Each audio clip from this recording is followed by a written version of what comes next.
Good morning, good evening, good afternoon, and good night, wherever you are. Welcome back to another episode of 13 Cards Subject to Change. It's a big show. I mean, if you haven't been paying attention to the world of pro wrestling, I don't know or any basic news outlet that exists. What rock you live under. Yeah, definitely they're under a rock. As you can clearly hear, he's back. The one, the only, Zach is back. Zach, how was your trip, brother? Well, the Twins got smacked. Well, clearly. But it was great. Will and I stayed on his family's land down in Princeton, Minnesota. We stayed in the Taj Mahal of campers. When I say we were when I say we were in a camper, we had AC, a massage chair, a working television to plug stuff in. Oh, wow. There was a full kitchen. There was actually a working bath. We just didn't have anything plugged up for water. Right. But I guarantee this thing was probably about six figures. That's what I told him. I think he had time to cuddle. Probably. Don't care because it was Princeton. It was the middle of bum shart nowhere. It was great. Right. The one nice thing though is also baseball. Actually, really any sport now. When you look at the newer stadiums, they've become more destination for the stadium than the actual sporting event. For the most part. Life hack, by the way, especially when you go to Target Field, buy the cheapest ticket you can find. And then just go watch the game from anywhere. They don't actually care. Like I was gonna say, unless it's a packed house, they're probably not looking. There we go. No. And and because of that, he's back. That's one great news that Zach is back with us. But then another wonderful news for all of us three sitting here is Monday, we accomplished something. Yes, we did. We accomplished officially having an LLC. You've had 6 days and you haven't added those 3 letters to our Facebook account. So well, you know what? Hey, so that's on you. Hey, well, I don't care. I got to figure it out. But officially, we are a business. Yeah. El Presidente, as I say to myself, because it's we'll funny. Get you the oil pastel painting. Good Lord. We got to do it now. We've unfortunately super inflated the ego. Well, it don't take much. My ego's pretty huge anyway, but I wasn't saying CEO would have been fine with me too, but it's like CEO. We already have enough CEO crap to talk about today. We have a lot. Like of hell, CEO I'm adding stuff you to that list. about. Well, I said I'm glad President, Zach Vice President, and then Jesse dual Treasury Secretary.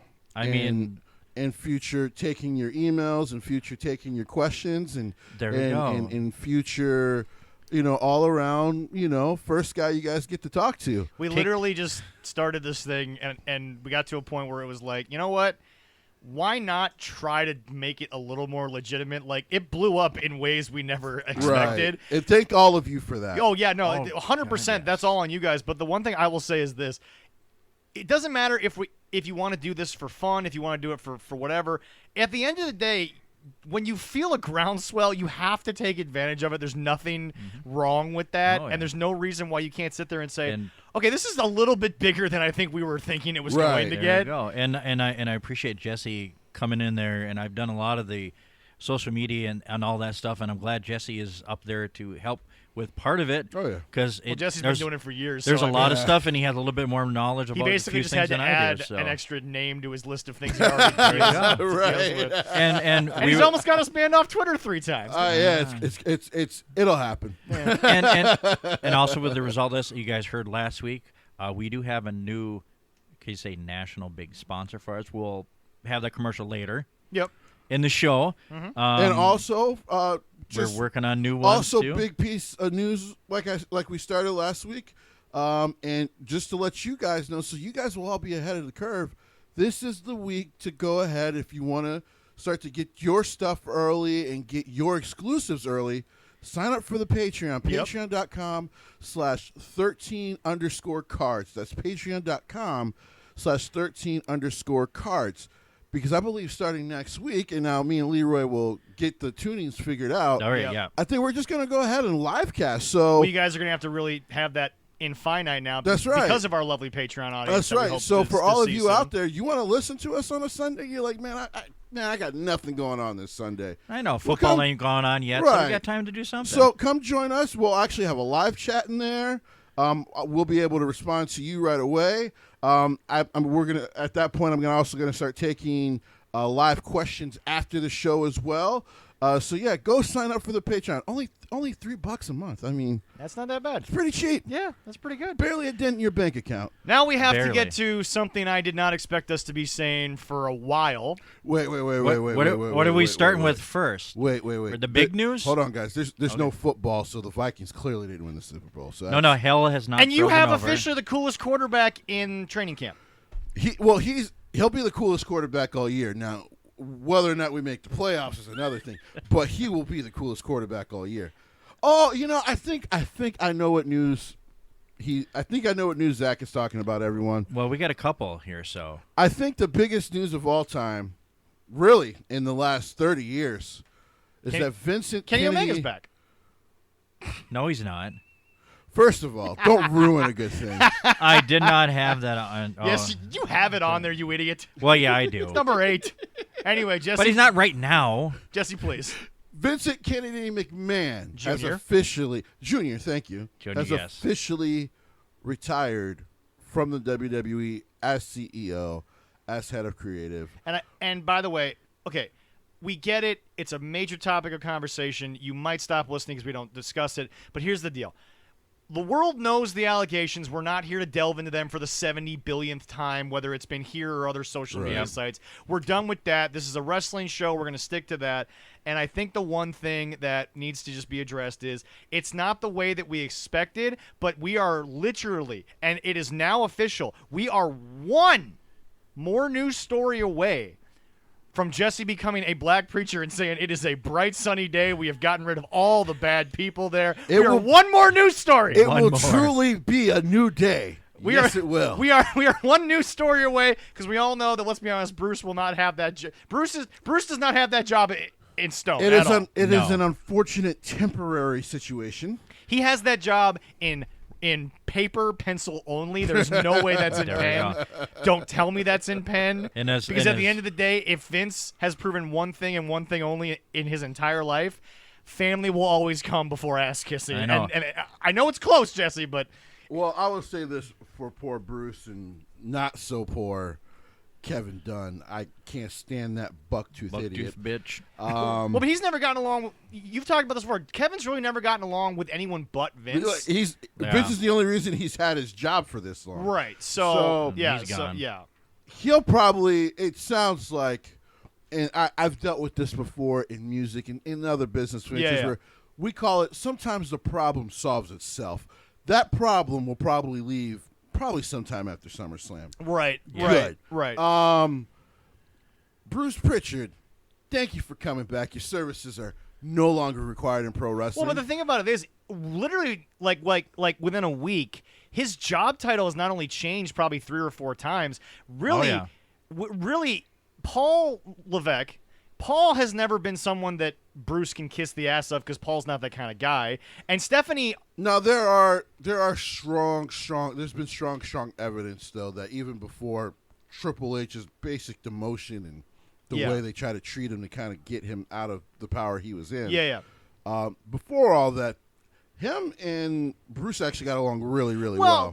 Well, but I'm not saying that Hunter can't work with Bruce. Right. What I'm saying is that I don't think Bruce can convince Hunter the way that he convinced Vince because Hunter and Vince don't see this business in the same light. Not they just all. No, the they same don't. light. No. Well, clearly his daughter and Vince don't see. Well, this but that's business the in other thing that same people don't light. realize. Stephanie is not going to be doing a lot of creative stuff. That's not her role. That's No. not her job. Nick Khan is probably going to be more at the hip of Paul than Stephanie is. Because Jesse, as you point out, Nick comes from the entertainment world. Yeah. So Nick is probably going to work more directly with Paul Levesque and Bruce. Right. And Stephanie's going to handle the business stuff that Vince was ultimately handling the other 5 days of the week when he wasn't running the on-TV stuff. Right. Once again, Vince might actually sleep for the first time in 77 years. He probably should. Maybe. Because there's no confirmed reports, and Leroy, you're old enough to remember, there's no confirmed reports that Vince slept as a baby. None. No, there Pretty is no sure he kept reports his I did family not up find. forever. I mean, just But he might sleep for the first time in 77 years. I was tagged on Facebook asking me of my opinion of this.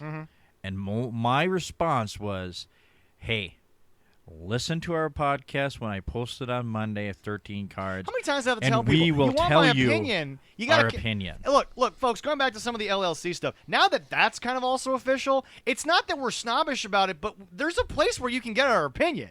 Yeah. But you just kind of have to pay, whether it's money or a little more attention to it, because that's kind of how business works, folks. Sorry, it is. But just something like Metallica was right. I mean, like, it's fine to have the music, but you got to pay for it a little bit. It's an intellectual property type of idea. Like, shameless promotional you plug. can hate them all you want, podcast. folks. America, Lars was right, whether or not you like it or not. And Jesse, you being in the music business, Lars really did help you guys more than I think people give him But credit Lars for. is still an a-hole. I'm not saying he's not a dick. I'm not saying he's not a complete asshole. Let's never Yeah. forget that. No. There we go. I'm not saying that. But what I'm saying is that he really did keep that door open for I you guys. will say this about the Vince retiring thing. Yeah. One, because usually people will look forward to me posting a video on the page. Right, yeah. Sorry, this week it was an insanely busy week, so I didn't get the chance to do so. Right. Also on the Patreon, me and hopefully when he can at times, me and Leroy should be back now doing SmackDown. That will be back this Friday. Look for content Jesse and I will be posting as well coming up. Yep. We have some plans to get together and do some exclusive stuff as well. Also some interviews coming up starting in late August. Yep. So I was actually kind of somber, because It seemed like most of wrestling Twitter was. Because here was the thing. Yeah. I did predict kind of through rumors like he'll actually probably be gone by the end of the year. Right. So when it happened on Friday, I was a little surprised and I was somber. Yeah. Because he's been such an important part of all of us loving pro wrestling. Yep. And whether or not, you love the Attitude Era, the Ruthless Aggression Era, and then you were like, well, I didn't really like the PG era. I think a couple of people actually said it best. Probably on going YouTube. through SummerSlam, also what you reported last week when I wasn't here, probably they're going to keep the PG rating through SummerSlam. Well, I think SummerSlam will be the end of it because SummerSlam is officially rated as a TV 14 thing on Peacock. Well, It is, Well, okay. that's what I'm saying, is that the official end wasn't Raw or SmackDown. It's probably going to be SummerSlam. And by the way, that wasn't terrible reporting by the reporter. He heard the news. Yeah. He just got the date wrong. It's fine. Folks, we're about to get to a story in a little bit about how the dirt sheets got played, and we'll tell you about that a little bit later. But to finish up, go ahead. So, it was sombering. It was in a sense kind of sad because it's officially the end of my childhood of pro wrestling. In the same calendar year, you've lost Undertaker, Triple H, and Vince McMahon. Right. Yeah. So Shawn was already gone, so he doesn't count. No, yeah, it's true. and I would expect that next year's WrestleMania is probably the end of John Cena. So Yeah.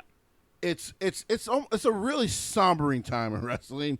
But we have bright new stars. Yes. And I think what Stephanie said really did resonate really well, and that's the fact that One thing she got from her daddy that I'll admit I don't think Shane got, she can talk.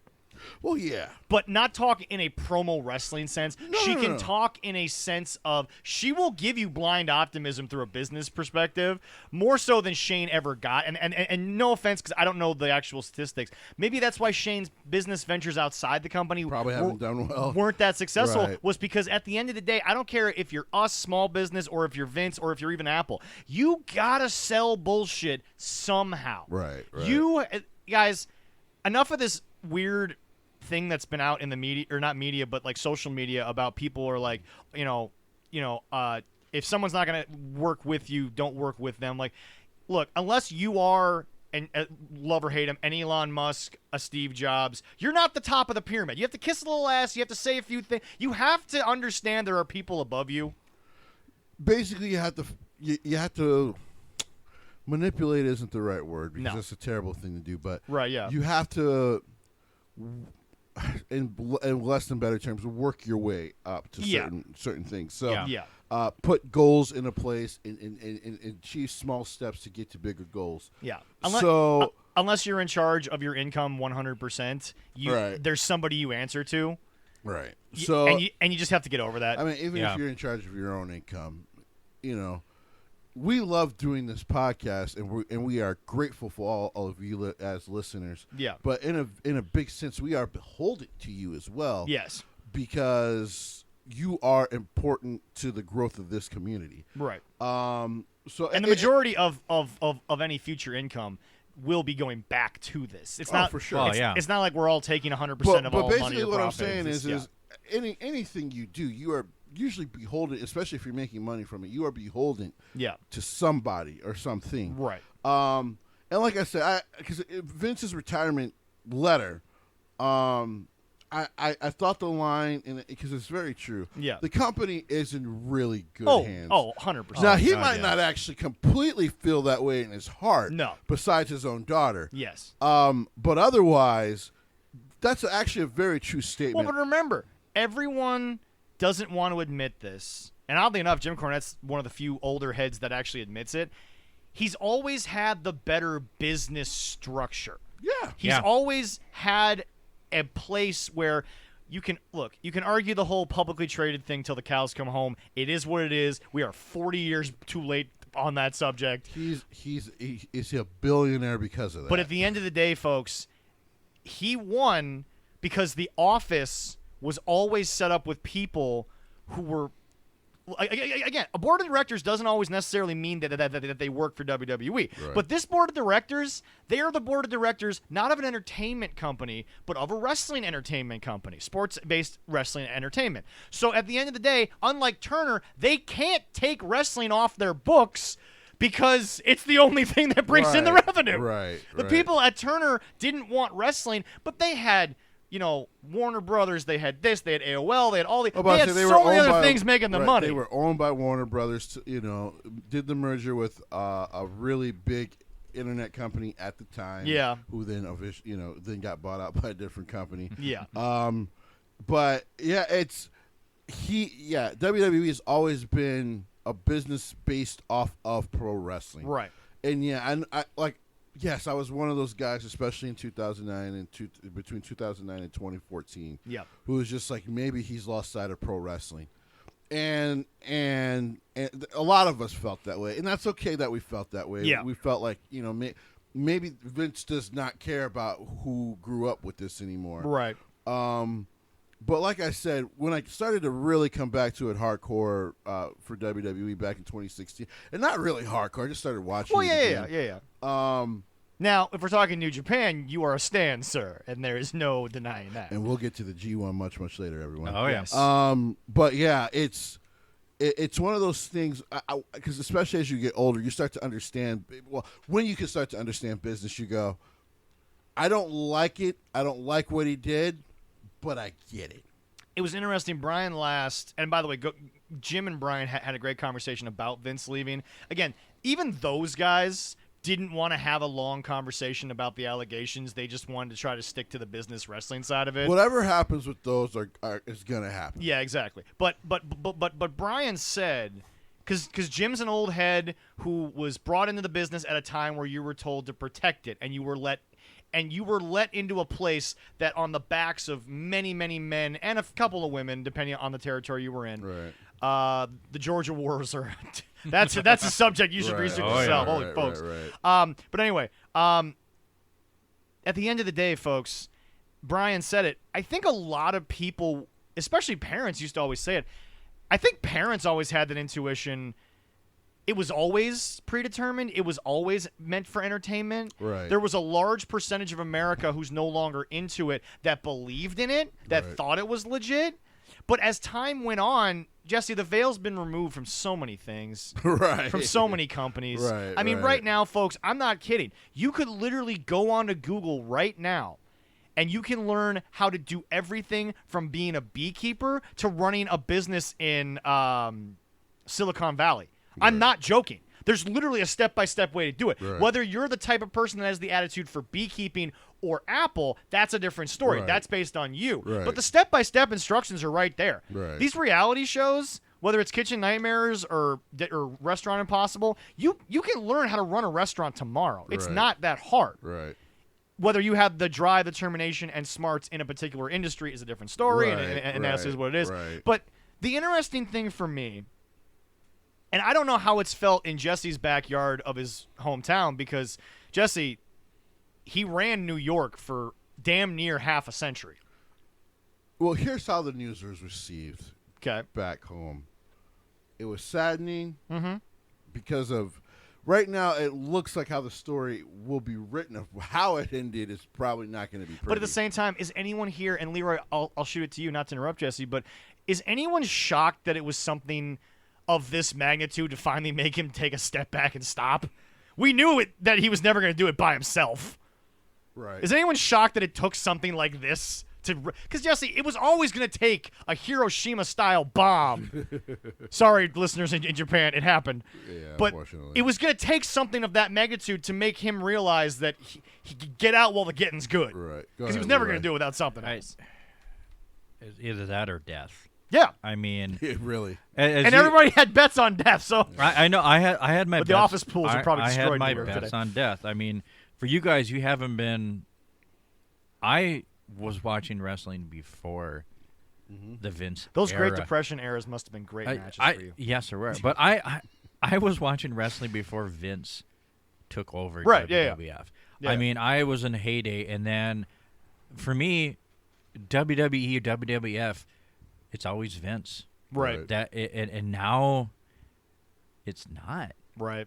I mean, it's like you said. I mean, Triple H retired, Undertaker retired. Sean's been retired for like Sean's 3 years retired, now. but all the people that are no longer with the company anymore, and now Vince. I mean, it's like, damn. I mean, Now- it took me a minute to Yeah. let it sink Yeah. in when I saw it at work. Going, Now, for those of you wow. wondering, okay, but Vince still owns 81% of the company. He can have a vote in where the company goes financially, but in terms of creative, that's over with for the most part. Yeah, Now, yeah, no. he's a family member. I'm sure they'll ask his opinion because you'd be stupid not to ask arguably the greatest promoter in wrestling for Right. help. you have Right. to. Because right now, Vince retires with what Jim said, truthfully, and most old heads think this. He's literally 1A, 1B, are arguably the greatest promoter and the guy that killed the wrestling business. However, we've logged on our show a lot things that led to that even without Vince's involvement. The territories were leading themselves down that road. of They death all anyway. made mistakes. Right. We've met Sheik. He's a wonderful Right, man. right. But Oh, he yes. did stuff later on in his territory that just turned his fans off. Right. Because right. okay, if the hardcore stuff that Sheik was doing didn't work where his territory was based out of, Right. what Paul did with ECW worked in South Philly. Right. Because South Philly was just that hungry, Right. carnal fan base that was like looking for that stuff. Right. Although nowadays that fan base gets a really bad reputation with the way that I think I wouldn't say GCW, but the way that AEW has tried to do deathmatch and hardcore, ECW guys get a bad rap.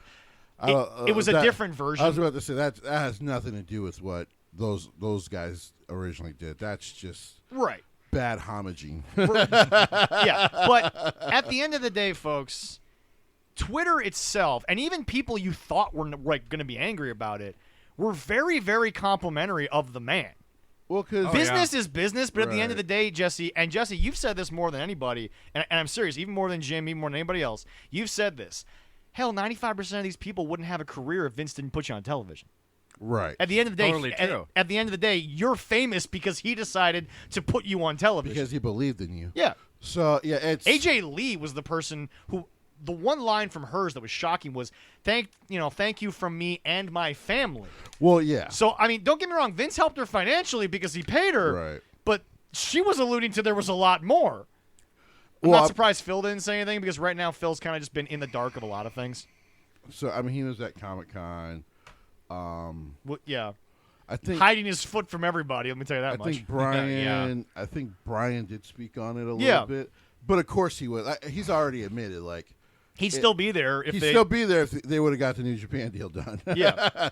He also probably wouldn't have suffered the concussion because Vince wouldn't have put him in a dumbass match. Correct. Now, Yeah. luckily, apparently, he has been cleared. He'll be wrestling this Wednesday. Oh, So. thank God the show thank needs you. somebody from the Right, Blackpool Combat right. Club that isn't Moxley. And I'm sorry, love Mox to death, but he's not pushing the needle right now. He's just not.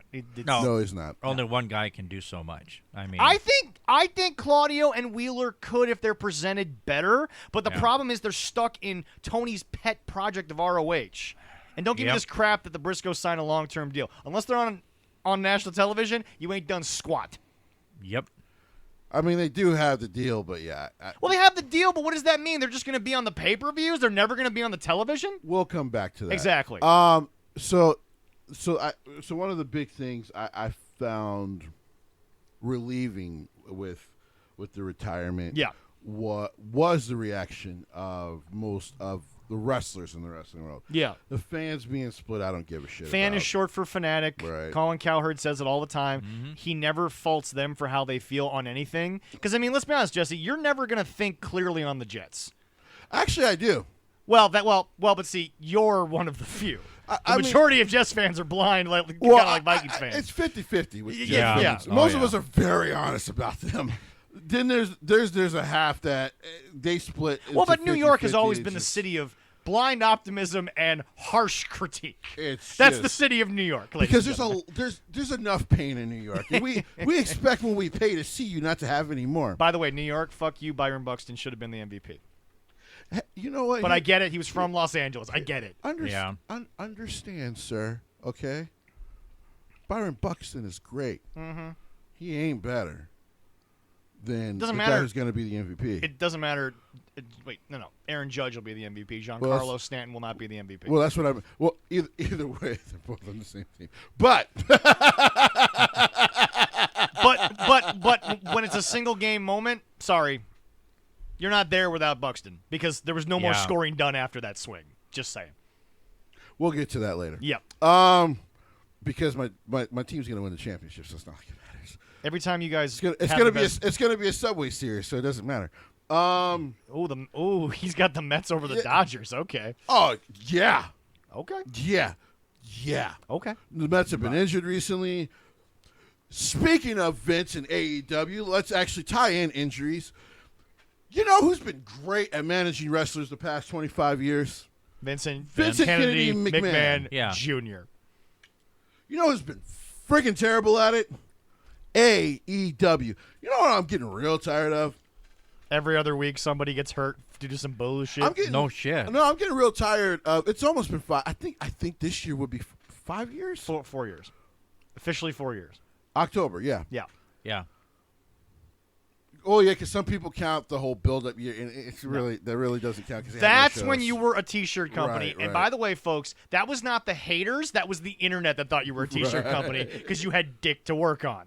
But go ahead. So, the head of this company of 4 years now.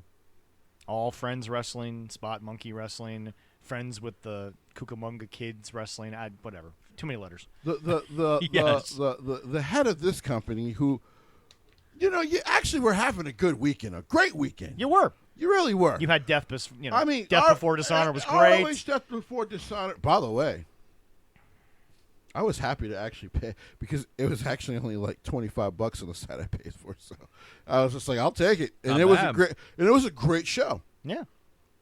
And so I'm like, okay, Tony's doing ROH a goodness. Like, this is working out so far. Now he needs to get the weekly show going and all that, but so far, not bad. No. Not bad. But again, you're still overpaid, yeah. but not bad. Yeah.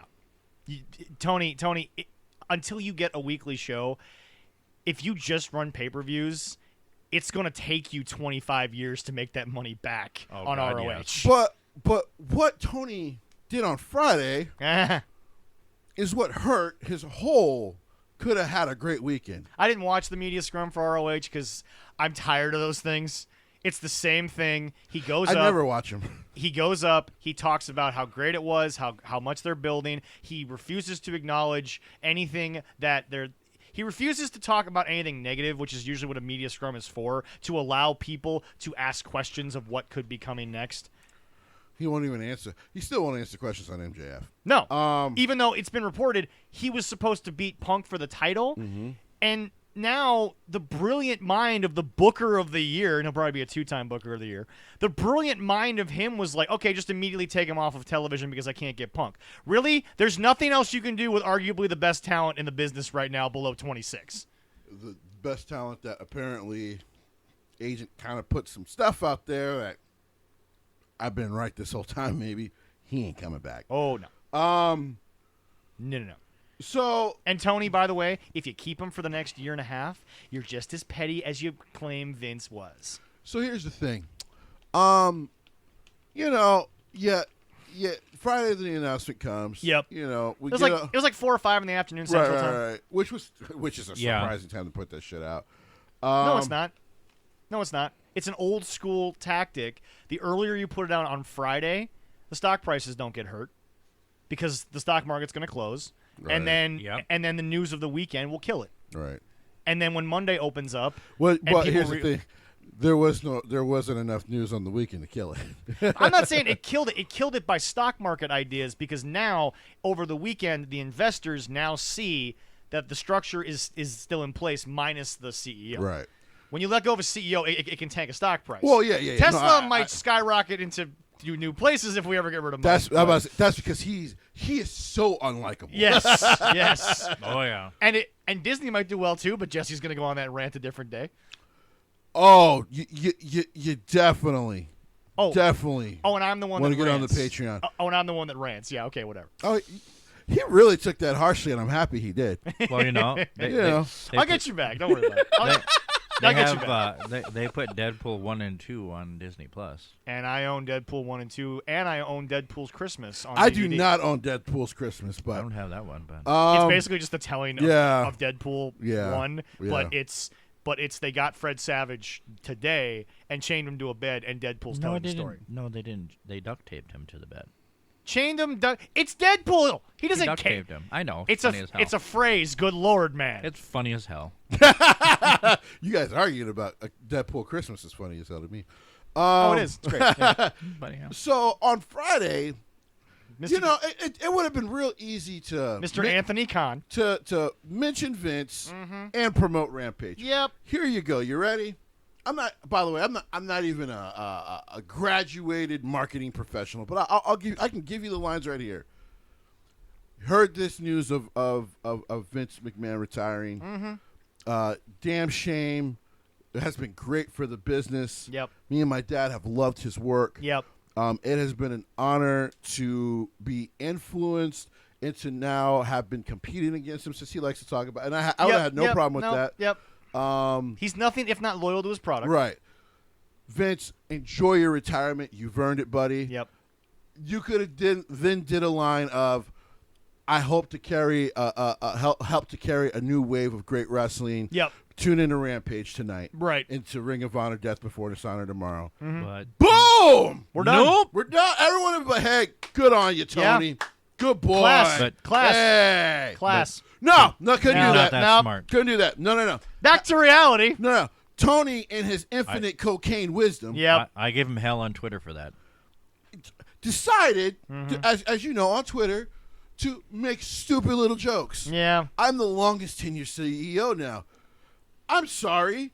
Another reason Scott D'Amore shouldn't have worked with you. What are you talking about? Yeah. Because Scott's been in the CEO role now for about, I would say, about 15 years. Right, yeah, exactly. Because remember, Scott pretty much, once he got off air as Team Canada, was always in the office. Right. And he was always the CEO. Dixie was just the owner who decided to show up every weekend and use the makeup chair. And get a blowjob.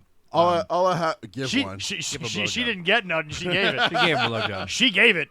She got head. She gave We head. here at 13 Cards do not endorse Leroy's comments. Except that they've been proven in wrestling they're circles true. for the last 20 years. Except for Jesse Stowe, he does endorse Leroy's comments. Yes. Because AJ has spoken on this in depth. Go find the interview when he's in Japan. Yeah.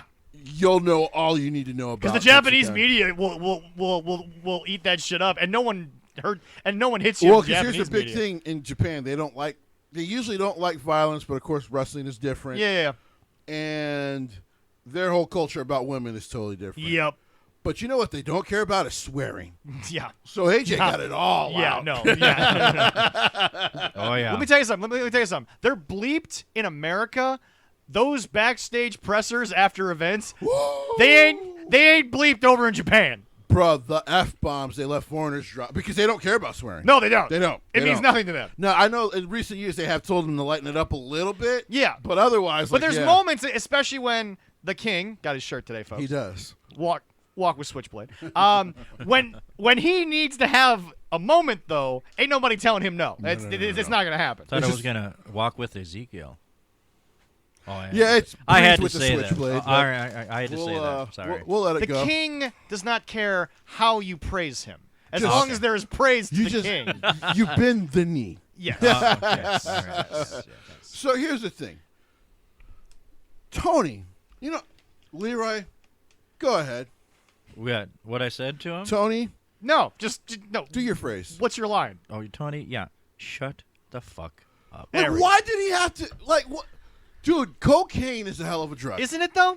It is. Because this man is delusional. Yeah. What? Yeah. And then we talked off air a little bit, but now we're on air with you guys. Yeah. The man at the media scrum decided to double down on this. Yeah. What? Yeah. Oh, by the way, guys, in recent breaking news, apparently him and Jonathan Gresham, Got into a screaming match. and now Jonathan Gresham wants out. Good job. One of the absolute best in the world was carrying the ROH legacy for the past year and a half, and you're just going to screw him over. And I'm sorry. I guess we really will never see Jordan Grace. Yeah, it's not going to happen. I just Want to point out before we get to the results of what was a good pay-per-view, how the hell do you not cut some of those matches and give Claudio and Jonathan more time? Well, here's the thing. They got 15 minutes? They got 15 Well, minutes. remember, they gave the tag match like 45. Well, that I'm fine with because Right. that's what sold the pay-per-view. Right. Don't get me wrong. I am actually very impressed that Tony was able to actually be smart enough to know what match was Right. going to sell the tickets. Right. Don't get me wrong. Which, by the way, sold more tickets than Fyter Fest Night 2. We'll talk about that in a little bit. Because, by the way, no, Internet, that picture was not faked and it was a raw. They had a red Shark Week Right. apron. Right. That was an actual photo. That was Fyter Fest. And for some strange Yep. reason, where Kevin Dunn might have helped, hey, Kevin Dunn can get a job in AEW. Oh, I probably Funny can. enough, the production will look sleeker, but there will be more cuts. Exactly. You were dumb enough to show the areas of the arena where nobody fucking was, even though, yes, you had them darkened out. It is crazy because I usually give AEW credit on their production for not having a lot of cuts. Yeah. Because it's like I said in WWE, it can be vomit inducing Yes. when you notice them. You're like, Yeah. dude, stop! Just Yeah. keep the hard camera. Stop. Yeah. But dude, what is he talking about, bro? Go I don't get know. some ass. What is like? I think he Vince needs needs to. sleep. I told people, all he does is spend money on hookers and blow, but there's no hookers. It's all blow. Here's the It's thing, literally man. just all the blow. It's And like he's He could take a page out of the old UWF's book and Right. maybe actually figure Right. out what to do with the money. I think he's getting blow, but And not blowing. Here's a guy, guys. If your kids are listening, horrible. get them away from the microphone first, or from the headset. Yeah. The man could use some ass or something because I think if he busted a nut, he would have clarity. Life advice from Jesse Stuff. For real, post nut clarity is amazing sometimes. It really is. It is. It is. Because what is he doing? I don't know. Like, dude, understand where you actually are. Yeah. TNT is paying pennies on the dollar compared to USA and Fox. Right. Or I should say compared to Universal and Fox. Yes. They're paying damn near $1 billion each You also to just WWE to have that program. You also just got bought out by a company that's only keeping you around because you are considered, quote, non-scripted television. also about Discovery. it. Well, and also Dave Zaslav has said, Yeah. head of Discovery, guys, that Yeah. merger with WB is almost complete. Yep. He has said it's also affordable. Well, but that's the line nobody wants to talk about because Jesse, one thing, okay, And I listen to a lot of Dave Zaslav's conference because I'm also a big movie guy, right? a Yeah, movie yeah, business yeah. guy. But go ahead. But my point is this: any TV executive would look at the deal that Turner had with WCW in the late '90s, early 2000s, and be like, "You lost $60 million." Right. Now, it's literally built in. You can't lose $60 million. Right. You can't lose money on AEW because you ain't paying for it. No, they're not. And at the end of the day, anything that comes back red, Tony's dad just writes a check. Right. It should be called worst father ever wrestling. It's almost like the man left for smokes and literally just came back. No. he still hasn't come back because he's still running the Jaguars. So here's the thing.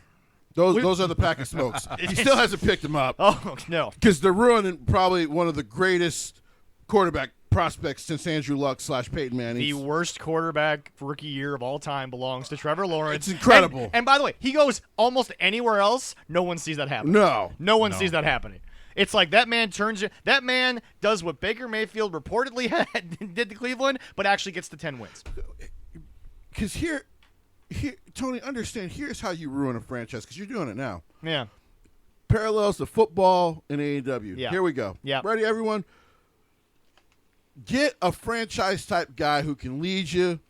Hire the wrong leader to lead him. Mm-hmm. Tony Khan. Get franchise young guys who can develop and lead you. Go to the wrong people to lead them. And by the way, folks, I recently started following him on Facebook, and I've seen some of his not only actual upcoming work, but some of the stuff he does back home. Is there anything Alexander Hammerstone can't do? The man is just an absolute stud in a wrestling ring, and he does that shit in fucking jeans, ripped up jeans. I keep telling people, if he wasn't loyal to MLW, yeah, especially now that Vince has retired, yeah. Like I said, if he wasn't loyal, I wouldn't be shocked if he didn't show up at the Royal Rumble. But he's very loyal to them. So unless it was a deal with MLW where they can kind of do he likes cross promotion, it's an easier schedule. They tape the shows. He's friends with Super Beast, right? So he's in that group. I don't want to call them a clique because they're really not. They're a group of guys that they all should be on national television, right. But they like to have their schedule and things. Right. And by the way, folks, if you find a way to make enough money on your time, do it. I'm not mad at mad at you for it. But Alexander Hammerstone, guys, I hate to say this, a lot of the AEW audience, you didn't even know he existed until he said Vince made the right call by bringing in Logan Paul. You didn't even know who the guy was until he made a tweet that actually was pretty factual and pretty honest. He has a following. He's in shape. He's proven, for better or for worse, to bring in an audience. Right. Not as toxic as the Phillip Brooks fan base, but that's for another day. But here's the deal. He's a guy. He damn sure tried to hide that foot at San Diego Comic-Con. I'm telling you. He really tried to hide it. I'm telling you. He did his damnedest. If you were smart, if I was the head of creative in AEW, I would go to Tony and I'd be like, I'm watching this interview. You tell him to go heel for a year. You tell Mox he's just the champ. Yeah. We're done with the conversation. Yeah. Until he's completely healed, we're done with this conversation. I don't know. Call up some dude who, by the way, I found his actual Facebook. Didn't friend him, though. Call up a dude living in Staten Island, Long Island, Strong Island, and be like, look, we've had our differences. I still have you under contract. Let me bonus you for the next 6 months to a year. We'll negotiate the bonus. Right. We'll count it as time served on your contract. Come give me a pop in the rating because he's the second biggest draw per hour. Right. I believe Punk was number 1. Yeah, I think so. Okay, yeah. It sure as hell wasn't Moxley. That's been proven. No. And it wasn't anybody else in this TV show. But here's the deal. Just call him, apologize, because we'll talk about another guy who's a ratings draw, whether people in WWE fan base like it or not, who, even if he might get frustrated with you, as long as the bank check clears, he don't give a damn. He'll still do the job. Yeah. Call up a dude over on Strong Island and be like, let me bonus you. Let me give you what you want. It's not going to be the long-term security that you wanted, but here's some money in the short term. Save my programming. Take it off of Mox. And then when Punk comes back, whenever, you guys can still do he's the not program. the interim champ. He's not the long-term champ. Punk just comes back to reclaim what's his, and then just have MJF do the job on the way out. Right. Good God, man. Right. How hard is that? If I had the money Tony would, I'd call up MJF and say, what's a number for the next 6 months? Right. What's a number for the next 6 months that I can get out of you? And I'll literally just let you do whatever the hell you want. Right. Just pull back on the swearing because we're still on a fucking family network. And just don't be a dick to the producers backstage. Pick your producer. Pick this. Pick that. And everyone's like, why would you give that to a 25-year-old? I'm like, I don't know, because he's the best thing I have going. He's the best draw they usually have. I would call him up and I'd say, look, you won't have to deal with me unless now that Cody's gone, he's the best draw that they have. Yep. Okay, just call him up. It'd be a quick conversation. Here's the deal. You don't have to deal directly with me if you don't want to. On some big moves, you and I will just have a simple business conversation. We don't even have to talk to each other. Give me a representative that I talk to through you and me. But You know, now that we've tied, I don't mean to do this, but now that we've tied AEW into Vince McMahon and yeah, somebody who looks really good coming out of everything, even though he's sitting while injured right now, yeah. is Cody Rhodes. Oh Man, Oh. how right does he look? Oh man. You know what's funny, folks? We'll just I get love into it. another piece of stuff that we'll delve into more when we get to it. But folks, there's a guy named Brock Lesnar. Brock Lesnar reportedly decided he didn't want to work with anyone other than Vince. Right. How many guys in the fucking AEW locker room maybe don't want to deal with anybody but Cody? Right. Yeah. Just saying. Just saying. He looks like a goddamn prophet. And he also, here's the thing. Cody doesn't have a lot of time. Someone DM him and see if he's got some time to come on the show. You know, I'll reach out. He's got time. I You're know very good at Yeah, that. I know the agent's contacts. I'll reach out. Okay, yeah. Here's the thing. By the way, another smart thing Cody does. Yeah, okay, you might be an independent contractor wrestler. Hire an agent. Stop negotiating. You're not Bobby Wagner. Now, Stop negotiating shit for yourself. He has an agent for other things. Now, he negotiated his own WWE. Well, yeah, deal 'cause obviously. because he knows Vince. Well, yeah. and so he did Yeah. that. But Cody took backlash because he was, of course, at San Diego Comic-Con for WWE. Right. The release of the new toy line. Yeah. Which, by the way, will probably actually make money in the first month. Yeah, well, Oh, by the way, where's the video game? We still don't know. we still don't know. By the way, they released the roster, 14 guys. Wow. That's all that's on the roster currently. And so 14 guys. That's an expansion pack. And one of them's for- not even with the company anymore. I was about to say WWE just did that recently with an expansion pack. And, Yeah. and by the way, 7 of those people aren't with the company anymore. They still And- put it on there. Well, one of them might be back, and we'll talk about the possible return of Right, my yeah, favorite guy later on. But Mm-hmm. here's the thing.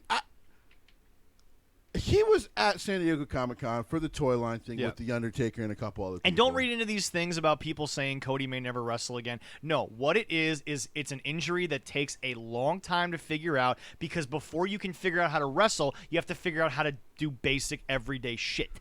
Let me be clear. Yeah. He'll be back by the Rumble. Oh, yeah. Now, that's not the timetable they gave him. No. But knowing him, Yeah. he'll be back. That's by the what he's Rumble. shooting for. Yeah. Oh, So yeah. here's the thing. Hell, I mean, he said it honestly at San Diego Comic-Con. If they would have let me wrestle Money in the Bank with an injured arm, I would have did it. Oh, yeah. Oh, yeah. Oh, 100%. Which of course they love. So Yeah. here's the thing. But they were never going to let him do it. Hell no. Hell no. Hell no. So We didn't sign you to work 3 years. We Right, signed right, you to right. work 15. right. So he was at this thing. Yep. Beautiful photo. And by the way, San Diego Comic-Con is like the Comic-Con of Comic-Cons. Oh, yeah. That's where Yeah, you go. that is the one. So he was at this thing with the Undertaker. I mean, beautiful photo, and it was really awesome to see. Dustin talking about it. Just like, man, Dad would be so happy. He would. Sitting with Mark, and the fact that him and Mark have this beautiful relationship of like an uncle and a nephew. Yeah. And it's a beautiful photo. They're laughing together. I actually got to watch the clip. Mm-hmm. They're like, I love their interactions. And he's talked about, I've been talking with Mark for like 10 years, even since I left. Yeah. And just the knowledge I kept getting from him. And it's a beautiful thing. And then there's 40% of the wrestling internet that decided now it's another time for us to take a shot at Cody. Really? Oh, so you won a fake award, now you're the greatest thing on the That has nothing to do with him. WWE decided to give that to him Yeah. because they were like, dude, everything he's come back and become one of our largest baby faces Yep. immediately. A star The immediately. ESPYs gave it to him. Right. I mean, Now listen, it is an award that WWE and Disney decided to just give. I agree. And that's fine. Yeah, no, that's fine. Yep. Yeah. But you're gonna hold that against him. I need the hating. We just hate WWE people to understand something. because that the now rest you of can the- no longer say that you just hate Vince. Right. You have to say that you hate WWE. You hate WWE. Even though that 40%'s happy he's gone, like, maybe there'll be change. Yeah, when they do stuff similar, because, again, Vince wasn't wrong. You just didn't like it. It wasn't your version of Right, things. right. When a lot of the stuff, I don't want to say stays the same, but comes out similar to what Vince would have done, you're still going to hate on the letters. I think, Sorry. Like I continue to tell people, the big thing that will change is the way the stories will be told, which will be great. Yeah. Well, here. Yeah. Oh, what the? All right.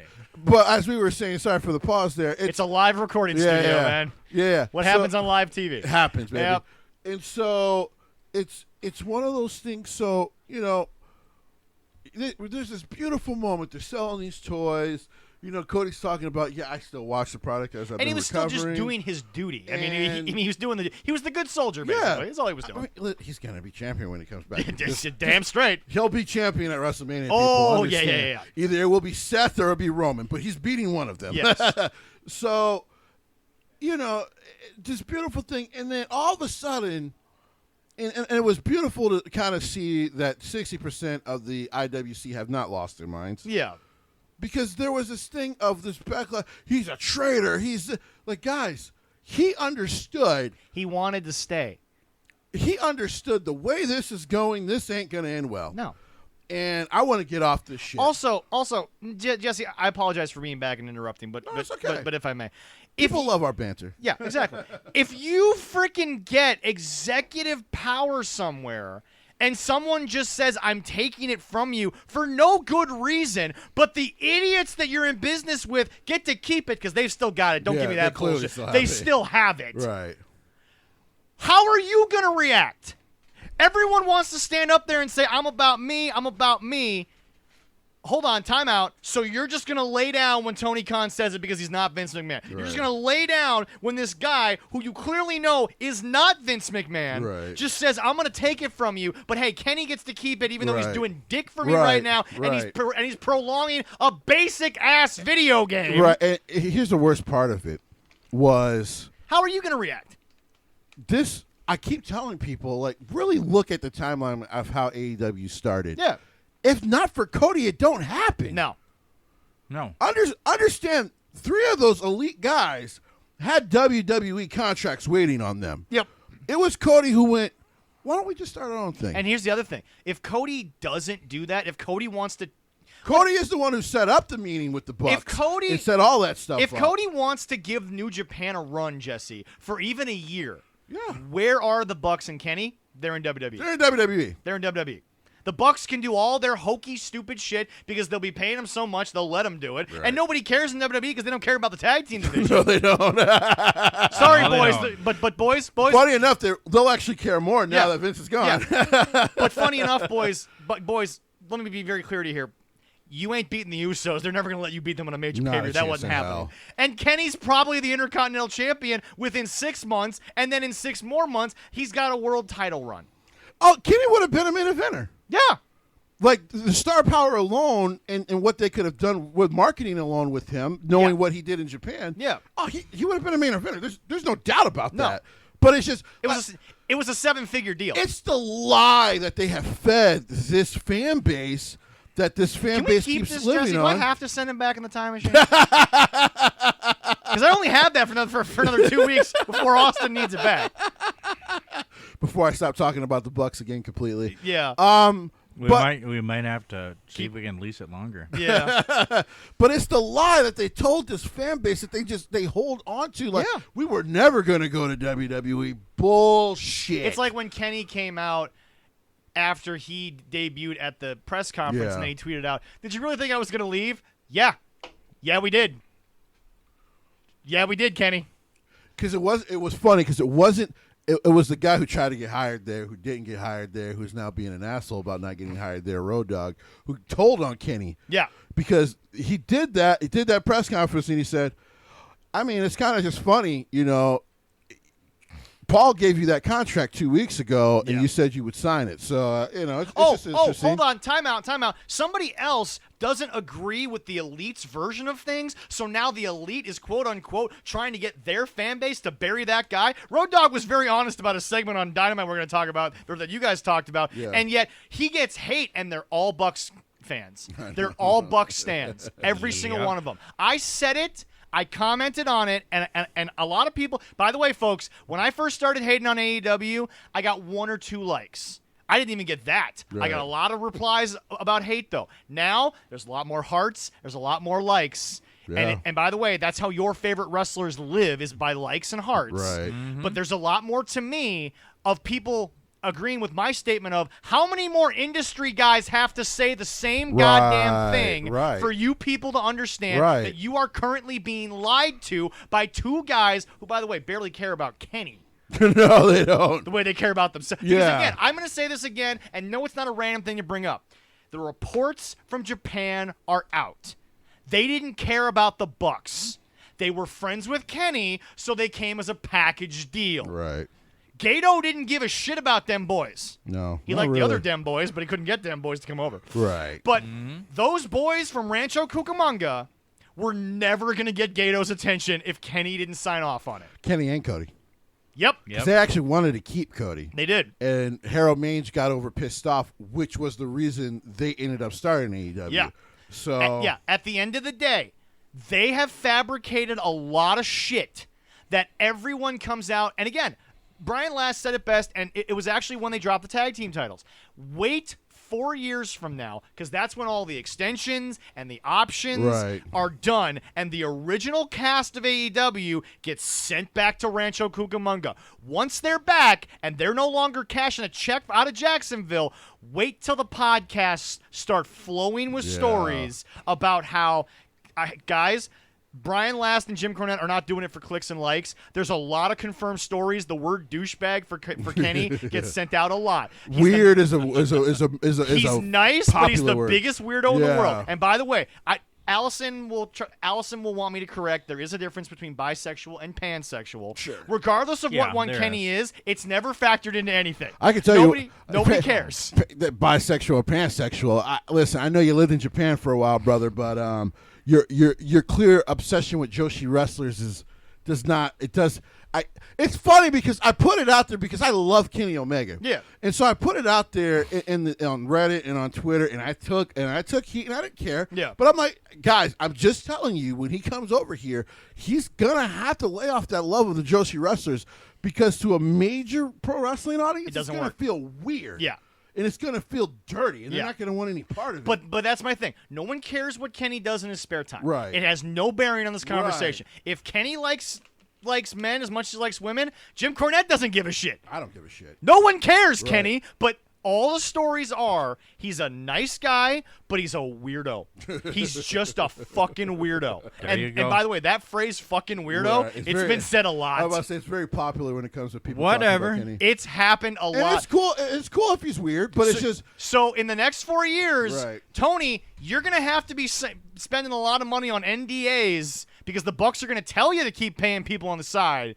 But there's going to be a lot of people that are no longer on AEW Dark or Dark Elevation or Rampage or even Dynamite as a job guy who are going to be telling a lot of stories of what it's like to work with you backstage. It's like I said, the most interesting thing that I can say when it comes to that whole thing is that I don't know how in the world, especially Tony's father, didn't go, don't let that Cody guy leave.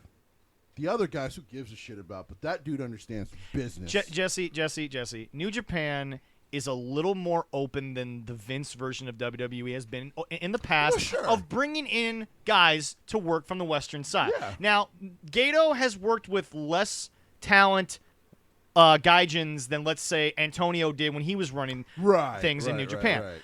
But Gato's been open for guys coming over. If you do it the right way, we'll give you a payday now and then. Right. Let me tell you something. Mark Calloway in his early career actually did. But if Gato has said no, I don't care about your friends as much as you do. Right. I'm not saying Gato is that booker that'll book anything. Gato's very particular. But Kenny got and that's just because the owners are very particular. Right. But here's the deal. Kenny is an anime character. And let me explain why. Jesse has a shirt on. Yu Yu Hakusho. Yeah. 2 of those guys look Japanese. Yeah, that's true. But that's one of the GOAT animes. Yes. If you look at some of the greatest animes in the history of Japan, they don't look like Japanese people. They look like what Japanese people think Americans look like.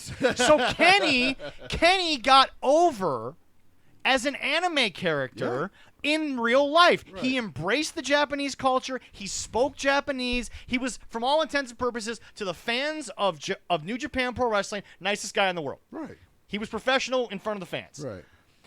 Gato got that. He actually embraced the culture. Which Exactly. they give him But the credit for. Bucks went over and they said, well, what we do is big. It never was and it never will be. And by the way, I'm adding a card today, Jesse, we'll get to in a bit. I'll say in a little bit, because I think especially Jim Cornette is getting the wrong idea of something, and I want you to correct the idea. In all fairness. Okay. So, but you were never as over. But again, they thought they were over. Right. They were never as over as they thought they were, and Gato knew it. Right. And Bushiroad knew it. Right. Everyone knew it. But you were over enough, and you sold enough merch. We gave you one heavyweight title run. Right. Congratulations, boys. You got the IWGP heavyweight tag titles. Right. No offense to the guys in Empire, but so did Great O'Khan and what's his face, Jeff Cobb. And they actually like those guys. And they actually like those guys. The big difference. But here's my thing. This doesn't happen without Cody, and Cody, it looks like Moses parting the Red Sea and walking across to the Holy Land right now. Right. Because that's what he looks like. Right. To use your reference, Leroy. I do concur with that. And by the way, he didn't bring a lot of, and again, this is back to the cultural reference or the historical reference. He didn't bring a lot of Jews with him, but they're going to cross that sea at some point. Like I said, it's AEW's locker room is going to have WWE on their business card real quick. it's going to be amazing, Oh, yeah. especially with Vince gone, to see how many of those wrestlers Now, go.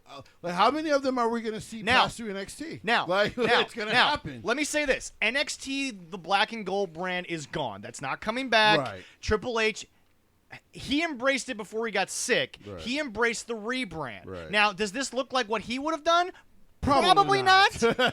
But he gets that he has to look at it in a different light. Right. He wanted to create ROH light, and he did. Right. Which is fine, because I hate to say it, the most over company until AEW showed up was actually Ring of NXT. Honor. You guys were watching Oh, NXT. right. Oh, yeah. And Ring of Honor as well. Well, but Ring of Honor just didn't have the TV. Right. But they were the darlings. Yeah, exactly. They were the darlings. Exactly. there. But here's the thing. A lot of stuff is still going to look like what you see now. Right. They're just going to get from point A to point B in a completely different way. Right. That's the only difference. But here's the thing. The Khan family has had one thing successful, and it's the ass end of a car. I'm not joking. That's actually how he's made his money. And congratulations, you made $1 billion. I can't question you there, buddy. But let's look at the actual owner of AEW. Let's look at his timeline with the company. He buys it because he's angry at Vince. Yep. And by the way, it didn't even exist. He bought the rights to All Elite. Right. That's all he did. Right. It wasn't a company. Nobody was running this shit. Right. It was an idea that was thrown around on the indies. He bought the copyright licensing to it because Vince started the XFL.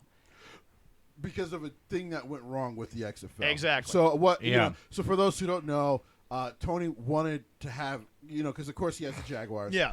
And he Shad wanted, Khan. Sorry. Shad, yeah. So Shad wanted. Tony don't own dick.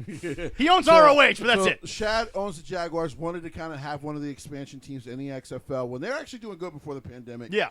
They were averaging. really hit. Actually, every game was averaging more viewers than Dynamite. It was really just because it was good football. The more you this is pretty good football. Yeah, this ain't bad. This ain't bad. And the NFL's going to steal 9 of those ideas. Yeah, but they're going to steal all this talent anyway when they realize, wow, all these guys never make teams. Yeah. But Was it? What are we up to? 5 guys from the USFL have signed training camp deals? Yeah. We're Yeah. up to 5 guys. In the One in XFL LA. In the XFL. Even if the dude doesn't make the roster, he gets to live in LA for 3 months. That ain't a bad gig. That's not a bad gig. So here's Not the at thing. And the conversation went awry. Yeah. And so Shad has had this thing against Vince ever since. Business billionaires, because of egos, this will always happen. Yes. And go ahead. As George Conlon has phrased it in his works for politics, it's the bigger dick syndrome. Basically. Oh, yeah. No, Basically. 100%. And 100%. And so when he saw that his son was talking to these wrestling guys, Yeah. he thought this is a good way to get back at Vince. Okay, One, hold on, because I have hold the on. money to Yeah. help get my son on TV. Yep. Which he did. Yep. So that's the first timeline Right. moment. The second timeline moment, oh, yeah. they were going to do a pay-per-view spot, and you said I won't do it unless I'm a cardboard cutout.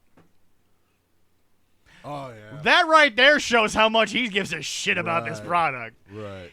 You had your head coach, your assistant head coach. By the way, the assistant head coach probably should have been the head coach. Probably, yeah. Charlie Strong was a much better idea than Urban Meyer. Much better choice. But they show Poor up. Trevor Lawrence. Yeah. They show up. They're in it for 30 seconds because they probably didn't want to do too much with it. No. Trevor Lawrence has rightfully done nothing with let's this. Let's be clear. Charlie probably didn't. Urban is an asshole. That's fair. Continue. That's fair. Charlie, okay. I'm an asshole. I know one. Oh, I know. See one. Trevor Lawrence has not become all elite yet. No. He has not come close to Daly's place except to play in Jaguars Stadium. That's right. He ain't. If there's a wrestling ring in there, Trevor Lawrence is back in California surfing. Right. He don't give a shit. That is sunshine right there. And now, Love sunshine. we don't know where Shad is because he's basically given everything to his son, but it's still his money. It is still his Yep. money. So he's still, on paper, the owner. The reports that he gave it to his son, yeah, he gave you the intellectual property. That don't mean shit as long as the paper still says Shad Khan. Right. Don't you people in that 40% of the IWC look at reports and you don't read about what they actually mean. Context matters. This goes back to the $40 million for ROH. It wasn't worth $6 million. No. You paid $40 million for something with no assets in a business that is all about the assets, which are human beings, and nobody had a contract. Right. Also, I'm done with this crap, and we'll get to it in depth before the Dishonor for Jay Lethal. Where the hell is Truth Martini? But we'll get to that in a bit. God, I need him back. Well, now we might as well get into Dynamite. All right. Ladies and gentlemen, Fyter Fest Night 1 had 942,000. Not bad. We're up a little bit, close to the million. Yeah, week 2, which is supposed to be the bigger matches, the bigger card, 910. Anyway. And it sucked. No. Leroy. Saying it sucked is the biggest compliment I could give to this abortion of a wrestling company. I watched this twice, and I want to point something out. Congratulations to the Wizard, because you found a way to become part of the worst 2 main events in Dynamite history. And yes, folks, I stole it from the internet, but it's kind of true. There have been 2 main events in the history of Dynamite that were, and I quote, Hager and Jericho versus Serpentico and Dr. Luther. That happened. Shut up. Yeah. And this past week, and by the way, barbed wire fiasco. Hold on. No, that's not the worst part. No one has said this, and I'm the guy saying it. All right. And I'm going to say it again, because before we get to the match, this is the thing I want everyone to stew on before we get to the match. Justin Roberts' fucking mic was wrapped in barbed wire. The heel won, so the feud is not over. Stew on that before we get to the match. Fuck, that's true. So this night started with Luchasaurus and Christian Cage versus the Varsity. Was this Blondes. Vince Russo TNA booking? This was terrible. Yeah, I know. I saw that too. You had 3 good weeks of something, and now it's time to shit in the mouth of everybody? Like, you completely ruined a good match. So the match wasn't bad. No, it wasn't. Luchasaurus, and by the way, Jesse, I did listen to your guys' show. I loved it, by the way. Thanks again, boys. Thank you. Yeah. Jesse, you elegantly put it. He worked like a big man. Yes. He stopped flipping with dudes that were half his size. Right. So the match was actually very masterful. And, I mean, if you're talking about tag team wrestling, Christian Cage is one of the best tag team wrestlers of all time. And before Jesse goes on, once again, if you think we forgot, they forgot about the Varsity Blondes a long time ago. And yeah, they did. So, remember when Brian Pillman Jr., let me repeat that for everyone that didn't get me. Brian Pillman Jr., legal name, by the way. Remember when he had momentum because of his father, Brian Pillman Sr.'s Dark Side of the Ring? Right.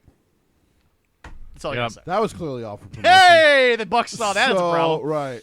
So they are the most toxic 2 people that wrestling's ever seen, and that list is long. I'm just happy more people are seeing the truth that I've seen since I saw them in PWG. Folks, when they chanted FTR during that Bucks promo before the triple threat, that wasn't we want you versus them. We're saying they're better than you. Because they basically said, who's better than us, and then people chanted FTR. They were telling you to get out of the ring and let FTR come out. So that was your own fans, by the way. Yeah. Yeah, even they're tired of you. The match was fine. Yeah. And then they ruined it with – so Jungle Boy comes back. No problem. Great surprise. I didn't want the music, though. You know – But you're paying for the song. Right, I get it. You're paying for the song. You're paying a lot of money for a really old song. Then use it. I was about to say it was the reason when Vince would use the music, and I do get why an old head like Jim Cornette and some of the other ones would get pissed that he would do that. Yeah. But I'm like, if you're paying for the rights, fucking use it. Oh yeah. Ronda Rousey. It's like last night and why I didn't probably feel good. I bought Burger King, couldn't finish it during my practice. It was cold by the time I got it home, so I put it in the oven, and now it probably made me sick this morning. But I paid for it. I was going to eat it. Like, it didn't matter. Damn straight. So he comes back. Disclaimer. No problem. The disclaimer: never reheat fast food. It's a terrible idea, but I'm like, I paid for it. Yeah. I'm going to eat this. I'm going to eat it. Yeah. I'm Yes. going to suffer, but I'm going to eat it. You paid for it. Your body. And now my body's paying for it. Yep. Yeah. So him coming back, no problem.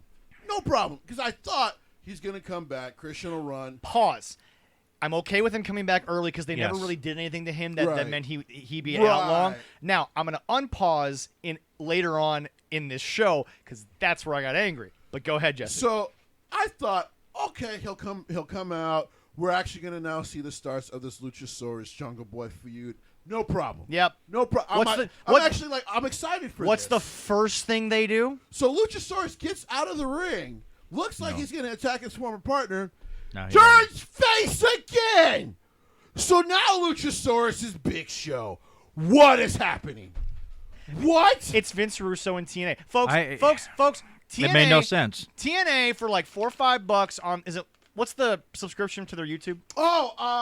It's about, I think it's like $6 a month. So $6 a month, go to Impact's YouTube page. Their entire library is basically on YouTube. Yeah, that's great. If you watch the Fox Or Sport, go get the app for like $10. Right, yeah. If you get the Fox Sports North, and that's actually what they were on. Right. Because Fox Sports North is when I watched it up here. Yeah, it was but the it was Fox Sports family. Network, Yeah, yeah. the network. Yeah. If you go back and you watch the days that they came on at 4:00 in the afternoon on channel 37 locally. That.